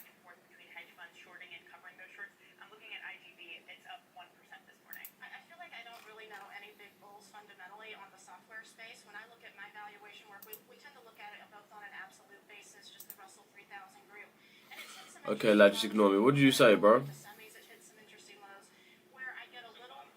Yeah, I think you can say some people are making that argument, but where I push back just a little bit on it is that software has seen just the evaporation of its upward revisions, but hasn't really had a downward revision cycle. So if you want to kind of hold your nose and buy an industry, we'd like to see them washed out on earnings revisions and valuation. You're getting one, but not the other. So Oh, I'm right. gonna fight with people on this one, but it's not quite where I would want to be to kind of make that call.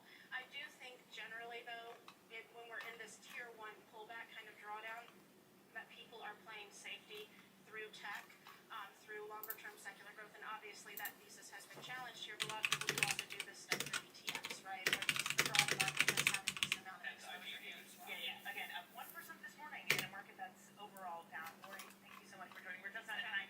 Lori Calvasina, RBC head of growth equity strategy. Let's get a check on your IT market. You'll see that in the biggest gainers, but there are a lot of software stocks at the top of the pile. Intel, by the way, who's over there, has been on a 9-day winning streak. Made this number 10. It's already added $100 million in market cap. Again, what is it? Is it short covering? Is it good news? Is it just momentum? Either way, again, you see a lot of chip makers doing well. Lam Research, for example, Broadcom, Marvell. So a really good day for a lot of tech-related companies in the chip-making space. Not good for the mega cap tech. Nvidia is down. I guess Come other on, man. semis are down too. I don't know. It's a strange market. Just over 15 minutes now, you man. NXP is down. Analog is also down. Okay, so the semis are down, and then some of the other software companies are up. If you look at the Yeah, you're way better off with a laptop, bro. Get a laptop and a monitor. I've got a PC. Laptops are good. This is what I used to trade on. Laptops are good. PC's the best thing you can probably get. Laptop's good for when you're travelling, though. I'd say you kind of need both. I'd say, yeah, get a laptop, bro. Honestly, get a laptop. If you're just trading on a phone, man, get a fucking laptop, trust me. Suffers as equity trading soars. Our Bloomberg Intelligence senior bank analyst joins us next on that. This is Bloomberg Open Interest. Blue Guardian, I think Simon's on about.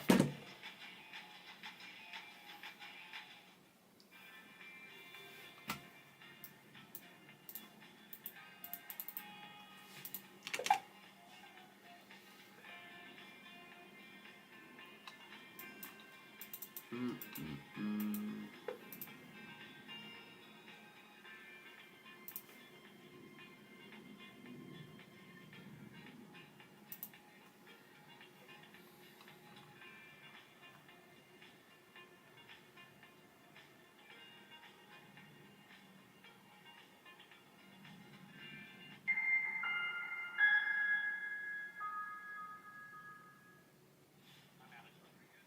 And I'm Jason Kelly. And we're back with another season. Athletes and entrepreneurs who are changing the game on and off the field. Jerry Jones.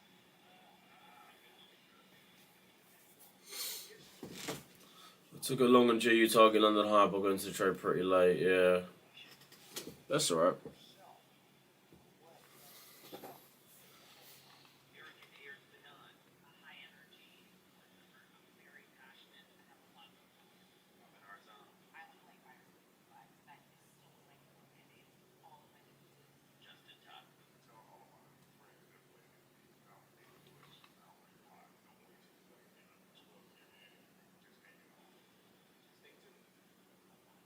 Yeah, it's not really great.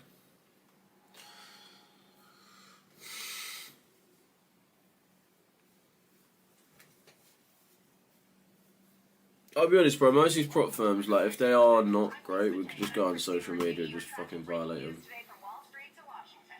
Really. Let's start where Steve sector is really propelling the deal forward. Yeah, the hope is this will open up new markets and provide some additional liquidity. Of course, now they're going to have competitors. We got a big week coming up in politics. Earnings season's underway. We're going to get some key reports. Everything you need to know before the markets open on Monday.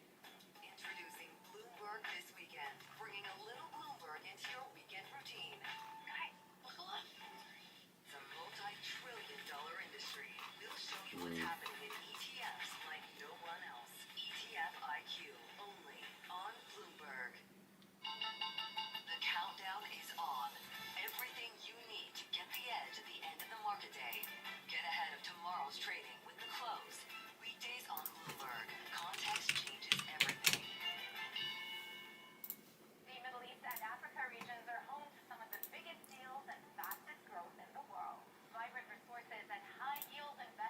Worth the check out. I'm Shalana Richesse. Join me on Bloomberg Horizon Middle East and Africa for the stories, newsmakers, and insights shaping the decisions of traders across this exciting region. High levels of volatility. There's still room to maneuver. Do you see opportunities that allows you to increase significantly your income? Every trading day only on Bloomberg.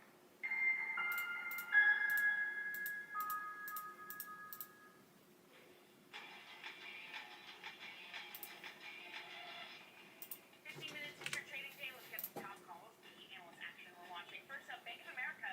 They cut NXP semiconductors. They say growth looks limited. No, really. High angle EV exposure and over reliance on phones. Those shares down 2%. Next up, Goldman Sachs is turning bearish on Best Buy. They get a double downgrade. It's now to sell. The firm says that higher memory costs are about to make laptops and computers pricier after the first quarter. That can squeeze margins as shoppers opt for less expensive models.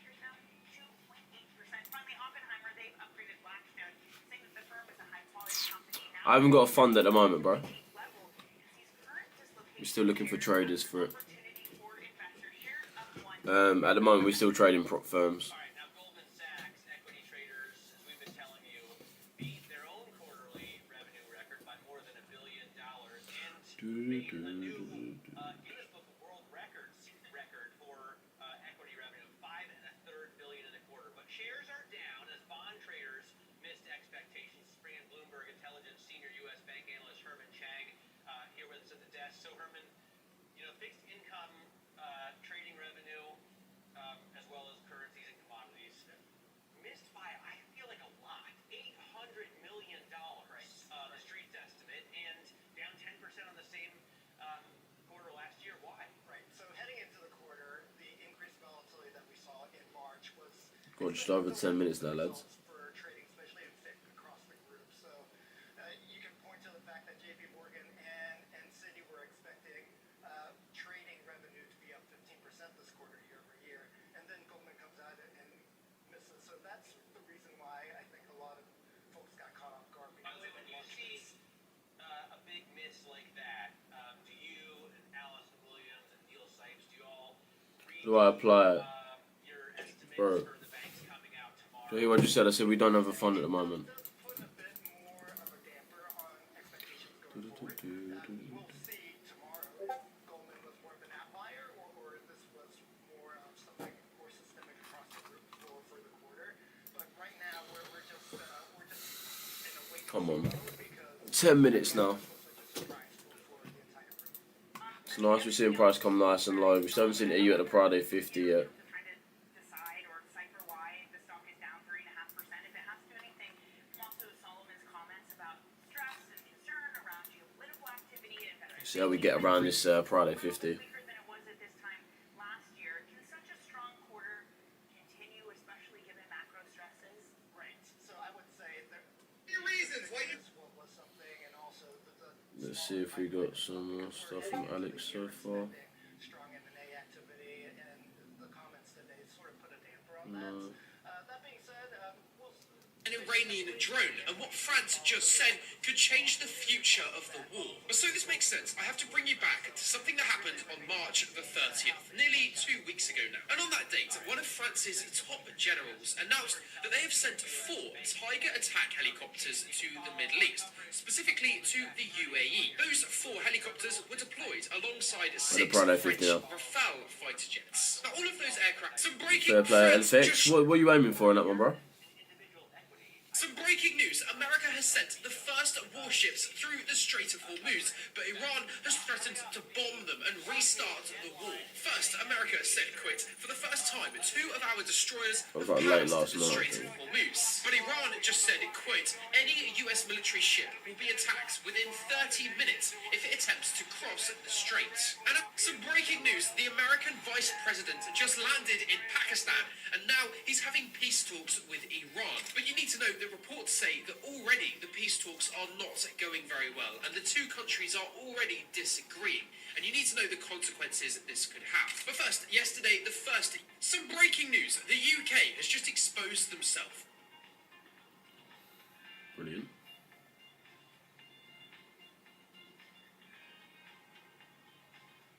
We've exposed ourselves. let's see.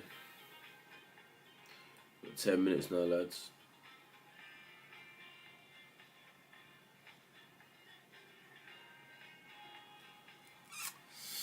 Yeah, motherfuckers. Sub 10 minutes now, boys. Coming up to 10 a.m. Eastern. Let's have a look. Who in their right mind does trading in 2026? What type of even question even is that, bro? What do you even mean by that?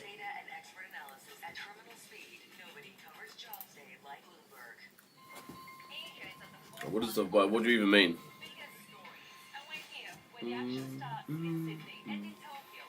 And also, what do you do for work, bro? Just out of curiosity.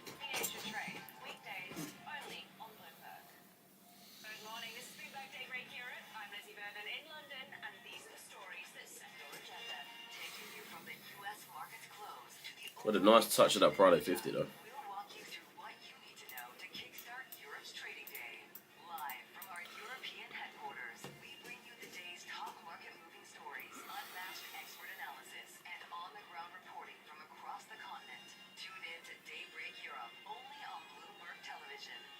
Do do do.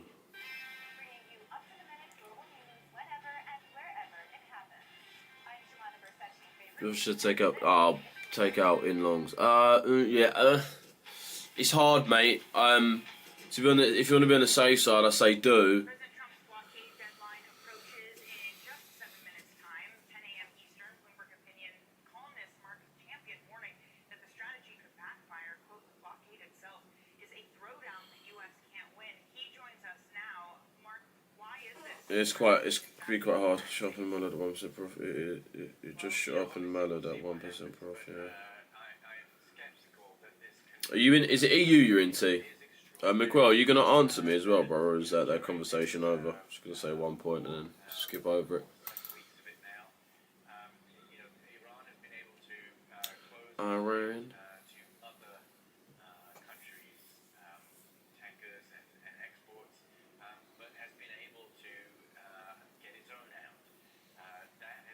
$15-minute low. Well, just this low here, yeah. Oh, not bad profits, bro. You know, you're at a bad point. What percent? What are you aiming for, and what are you up right now?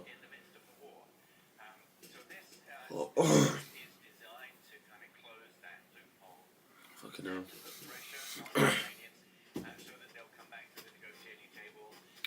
We don't negotiate. No negotiations. We don't negotiate. My bitch, makes breed. Look 22 of where my dick be. The global economy, and so the bottom line is we're simply we're actually furthering the closure of the strait. There will be less oil. No, 40 minutes, 40p. Okay, nice. It's a waiting game, and it's just a Okay, question bro. of who can wait longer. Right. Nouriel Rabini says it's a game of chicken that Iran will win. I gotta ask about the nuclear side of things, Mark, because I hear. So either way, you still another trade, right? Out of, Mike Turner, for example, was on base stage with Margaret Brennan yesterday, and she was asking about the Strait of Hormuz, and he was deflecting and saying, look, we just can't have a nuclear Iran. They can't have a nuclear weapon. But President Trump told us last year he'd obliterated completely and totally their nuclear capabilities, which is believable when you look at the B-2 bomber strikes on Fordo, where that highly enriched uranium was supposed to be. And he continues, the president, in the last month to say it's only nuclear dust. He continues to say it's buried under rubble that you just can't get to. Like, if they don't have the uranium or the tools to enrich it... Yeah, that's what I would say, bro. Just to be on the safe side, man. Just to be on the safe side. We've got 5 minutes, boys. We'll see what happens. Is that in order to get, make sense of the war and the cost that it has incurred, My currency price just dropped down at 3 just for the fucking uncertainty of it. Because the market would really want to keep being risk on. the US said was we need a complete ceasing of all uranium enrichment, an end to the program. So really what the US needs in order to say that this war made any sense is for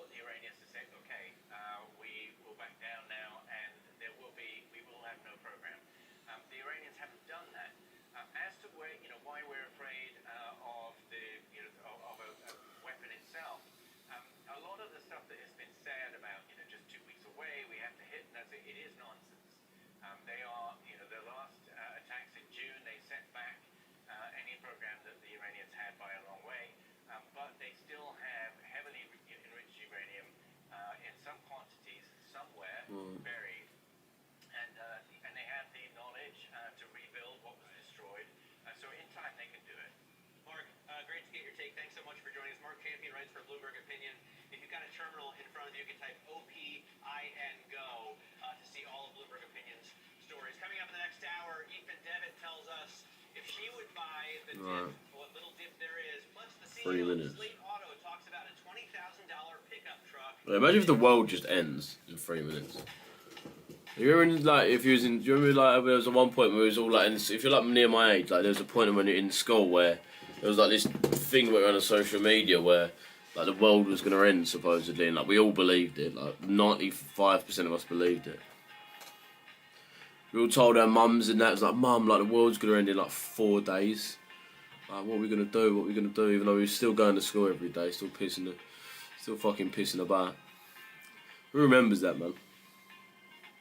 If you're like 23, 24, remember what the fuck I'm on about. Yeah, pretty much so much, yeah.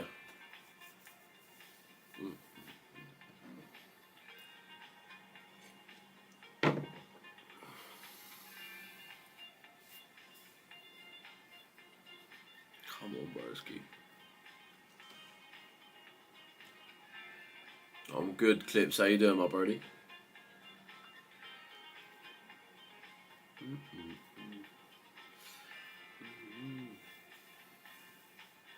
Deepak was good, cosy.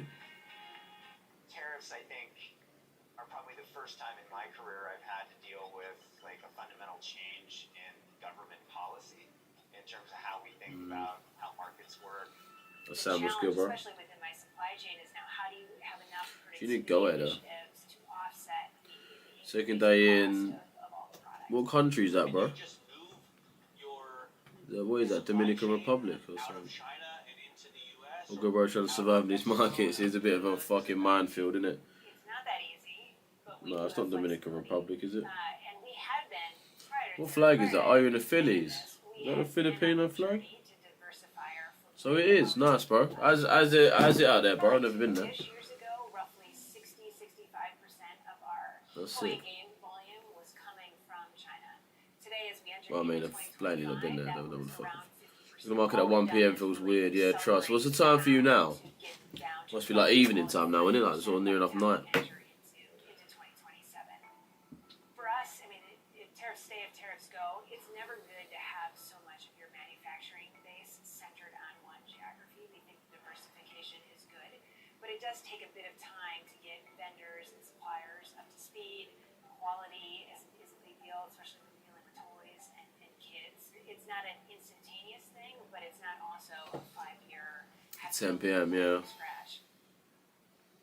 From the world of politics to the world of business, Joe Matthew and Kaylee Lines deliver news, insight, and analysis live 2 times a day, every trading day. Balance of Power at 1 and 5 Eastern, only on Bloomberg.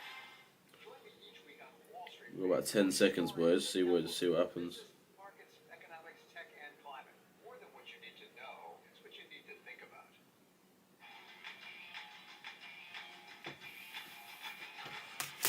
You definitely got to travel here, bro. Go Boracay, fucking beautiful. Boracay, so look at Boracay. Into the trading day. Welcome to Bloomberg Open Interest. I'm Matt Miller. I'm Danny Berger, and despite oil spiking, a blockade just starting on the Strait of Hormuz, we have turned around, and we're now in the green for equity markets. Yeah, it's pretty shocking to see a green. It's only 0.04% on the S&P, but it's up. This hour, President Trump All looks moved unreal. to block the Strait of Hormuz after peace talks reportedly collapsed over the weekend. And oil surges back above $100 per barrel as Trump's blockade threat deepens the global energy supply. Let's have a look. Unlimited 2 seconds. Let me just go on the Truth Social with 2 seconds. Of the Iran war. Yeah, we're just gonna see what happens here, Skull. We might have Trump lying, or we might see oil just fucking, or he might just be telling the truth and oil will fly back up. But give me 2 seconds, please. Geopolitical angst, and that's our top story this morning. Iran warning So it's been spoken to about on the Truth Social. hubs are threatened as President Trump moves ahead with a blockade of Tehran-linked vessels. Trump spoke yesterday after talks with Iran broke down. I don't care if they come back or not. If they don't come back, I'm fine. Safe. Oil prices are back above $100 a barrel. Gas prices here holding steady at an average $4.13 a gallon. The blockade begins without the help of a key overseas ally. I'm Vicky Barker in London, just in case Donald Trump was wondering. We're not supposed to blockade. British Prime Minister Keir Starmer telling BBC Radio he opposes any measures which keep the Strait of Hormuz closed to navigation. That means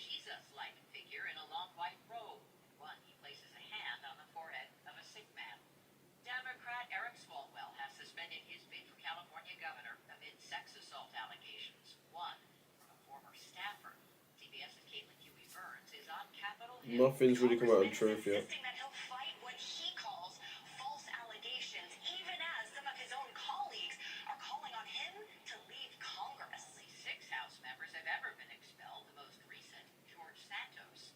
Roblox says it's introducing new age-based accounts for kids in June as part of an effort to step up safety measures on its online gaming platform. Users between 5 and 8 will be automatically assigned to a Roblox Kids account, the 9 to 15-year-old set, an account called Roblox Select. Tech contributor Ian Schur. This is coming at a time when many governments around the world are increasingly considering laws and rules that outright ban young people from using social media and online services until they are closer to adulthood. This is CBS News. Go to the ends of the earth, half a world away. Reach for the stars. It might take time to think. They might go get Brad. On CBS Sunday morning. You know that big bargain detergent jug is 80% water, right? It doesn't clean as well. 80% water? I thought I was getting a better deal because it's so big. If you want a better clean, We've actually not had anything come out in truth yet, the rest is pure concentrated cleaning ingredients. so we'll see. Let me make an So announcement. we might have to wait a little bit more. If you want a real deal, try Tide Pods. Stop paying for watered down detergents. Pay for clean. If it's gotta be clean, it's gotta be Tide Pods. Water content based on the leading bargain liquid detergent.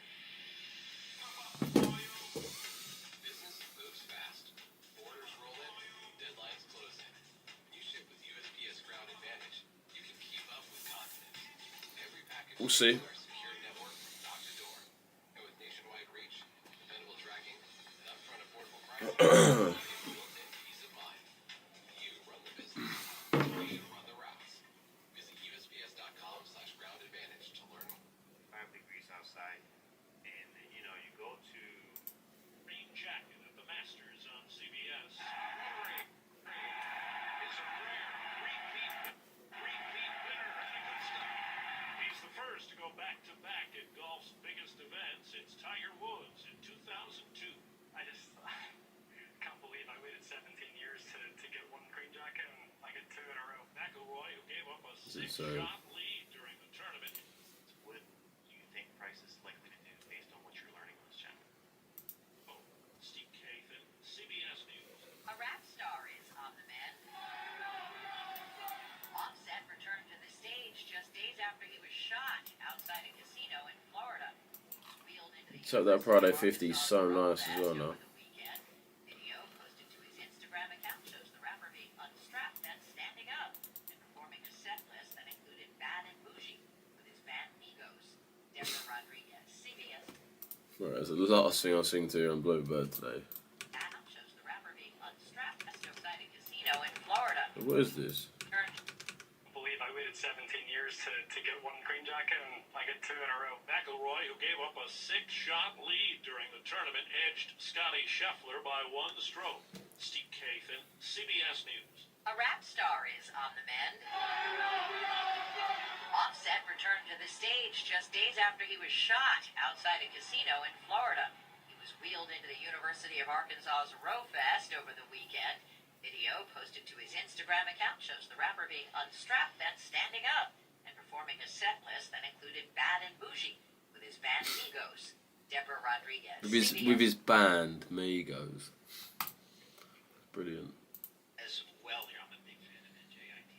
Two of the smartest engineers I've ever met are both graduates of NJIT way back in the day when I was at Newark School of Engineering. This is a crown jewel for New Jersey, and I think we're trying to make sure that the talent here gets the shout out they deserve. Let's see if we get this. If not, then. People here probably talking about things I'm not going to really understand. So I'm trying to But it's think kind of crucial. It's so crucial. like obviously, geopolitics back on the front burner with the Strait of Hormuz, presumably the blockade started several minutes ago.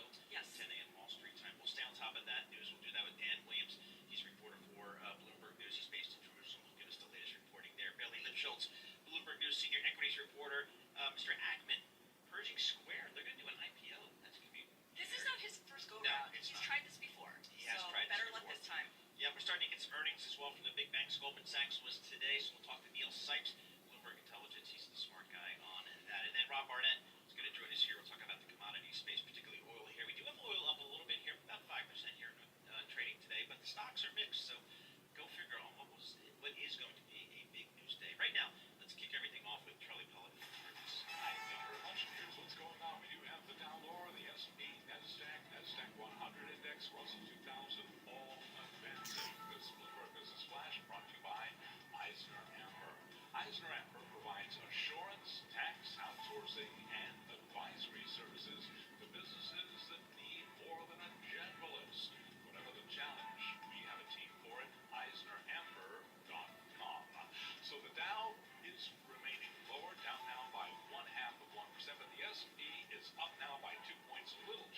Yeah. by under 1/10 of 1%.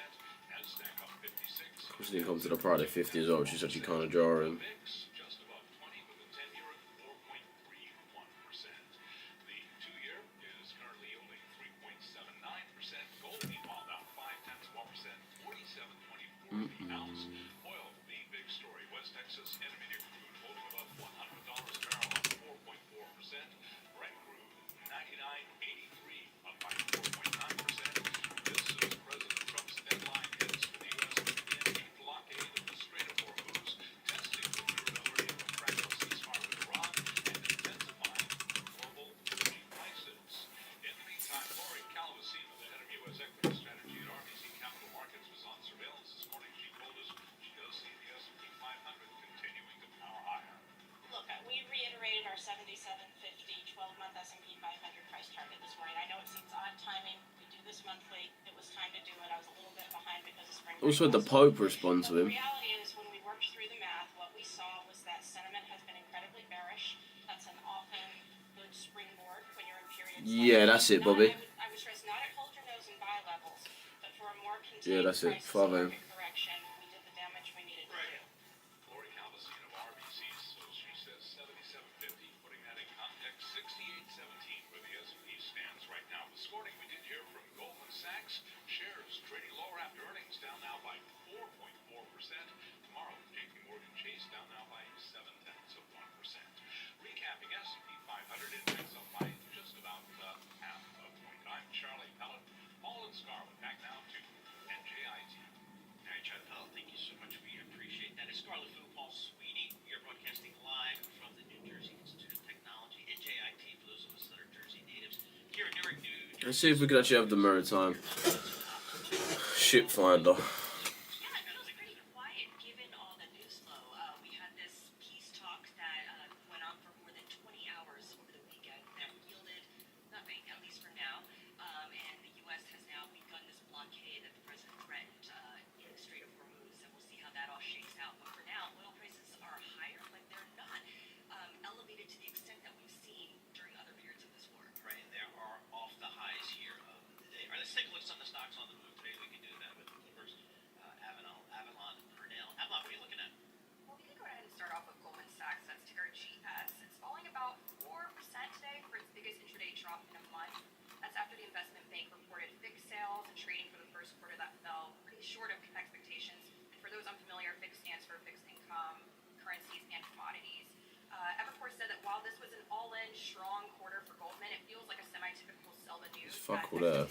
Not really showing us anything. It's a good fuck this first one. How many parts this week? Yeah. You got time, bro. Don't rush it though. In these times, you don't really want to rush the markets like that, man. I'll be so honest. You really don't. All right, good stuff. What do you have as your second mover? Southwest, that's ticker LUV, falling now about 2%. That's after President Trump ordered a blockade of the Strait of Hormuz that presumably is set to begin a little bit earlier today, around 10 a.m. The move prompted oil prices to again rise above $100 per barrel, and obviously worth noting that jet fuel is responsible for as much as 30% of an airline's costs. Airline carriers have really been taking a beating this year as investors continue to question how will airlines be able to keep costs and margins in check amid broader volatility. And Jeffrey's writing that these oil prices will continue to weigh on aerospace names as higher fuel prices impact demand. Revolution Medicine's pretty good, of course. Yes, that's ticker RVMD, have to bring a healthcare stock, surging about 39% to hit a record high. That's after the drug developer said a late-stage study of its pancreatic cancer treatment met several key goals. The drug nearly doubled the typical survival compared to chemo, which is the current standard of care. And I will say, excitement over this drug and the company's status as a potential takeover target has caused the stock to soar by more than 275%. Nice, bro. I had a stop loss in the EU this morning, bro. I was thinking to short the Asia high. Doesn't look like we can short it just yet. That is where I'm positioned. But we really need to see what happens with this blockade with the Strait. One of our Bloomberg Equities reporters, and for more conversations like this, be sure to subscribe to our Stock Movers reports, where we Really need to see what happens at this point here. on the biggest winners and losers in the stock market. Subscribe to Stock Movers on Apple Podcasts, Spotify, or anywhere you listen. Paul, we're 12 minutes into this blockade imposed by the U.S. on the Strait of Hormuz. Let's get the latest reporting on that. Dan Williams joins us. He's a reporter for Bloomberg News. He's based in Jerusalem. Dan, what are the expectations for this blockade here? At the very least, it seems to be ratcheting tensions up even more. What's the latest? High drama on the high seas, indeed. This was expected. Obviously, it didn't happen spontaneously. The U.S. president announced what could effectively be called a counter-blockade blockade. Basically, the Iranians had established their own control in a response to the war launched on them by the U.S. and Israel on February 28th over that strategic waterway. We've just kind of got to wait though, lads, because we want to see that if this conflict's continuing or not. Petroleum product exports, and really a thorn in the side of the Trump administration as it appeared in recent days and weeks to be seeking an exit ramp here. Now, whatever military gains were achieved in Iran, it would have been very hard for the U.S. president and indeed Israel to walk away, leaving Iran, having effectively ceded to Iran control of that. So what Trump appears to have done now is turn the tables, basically announcing that it's free traffic for all or free traffic for none. He doesn't quite mean that, to judge by the advisories that have followed. So we got to see. But you know what, boys, I'm going to jump off because it looks like we're not having anything happen right now. So kind of just got to see what happens tomorrow. I think that's kind of where we are now. Let me have a look, final look at financial juice and score, see what we got. So it's not a full closure. It is indeed imposing U.S. military control, U.S. military might over that waterway. The question is, will the Iranians rise to this challenge by perhaps trying to run that blockade or encouraging ships that they deal with to run that blockade, which could actually draw American fire? Right, we're going to have to come back tomorrow. We're going to see what price does, see what we've actually got happening in the markets. And we'll come back, boys. TikTok, I'll see you boys tomorrow, man. Back at the same time, half 12. See you boys there, bro. YouTube, see you boys tomorrow. Again, we'll see what we can get. Nothing's really happened yet, so yeah, you know what? Let's just fucking wait for this shit. I'm going to go chill out. I'm going to keep updated, though. If you boys want to keep actually understanding what's going on, Bloomberg, get the fuck on it. Make sure you're aware what's going on. Keep up to date with True Social, Twitter, Financial Juice, Squawk, PRQ Sweets, Forex Factory News, everything you need to, boys. And I'll see you guys tomorrow, man. I love you all, boys.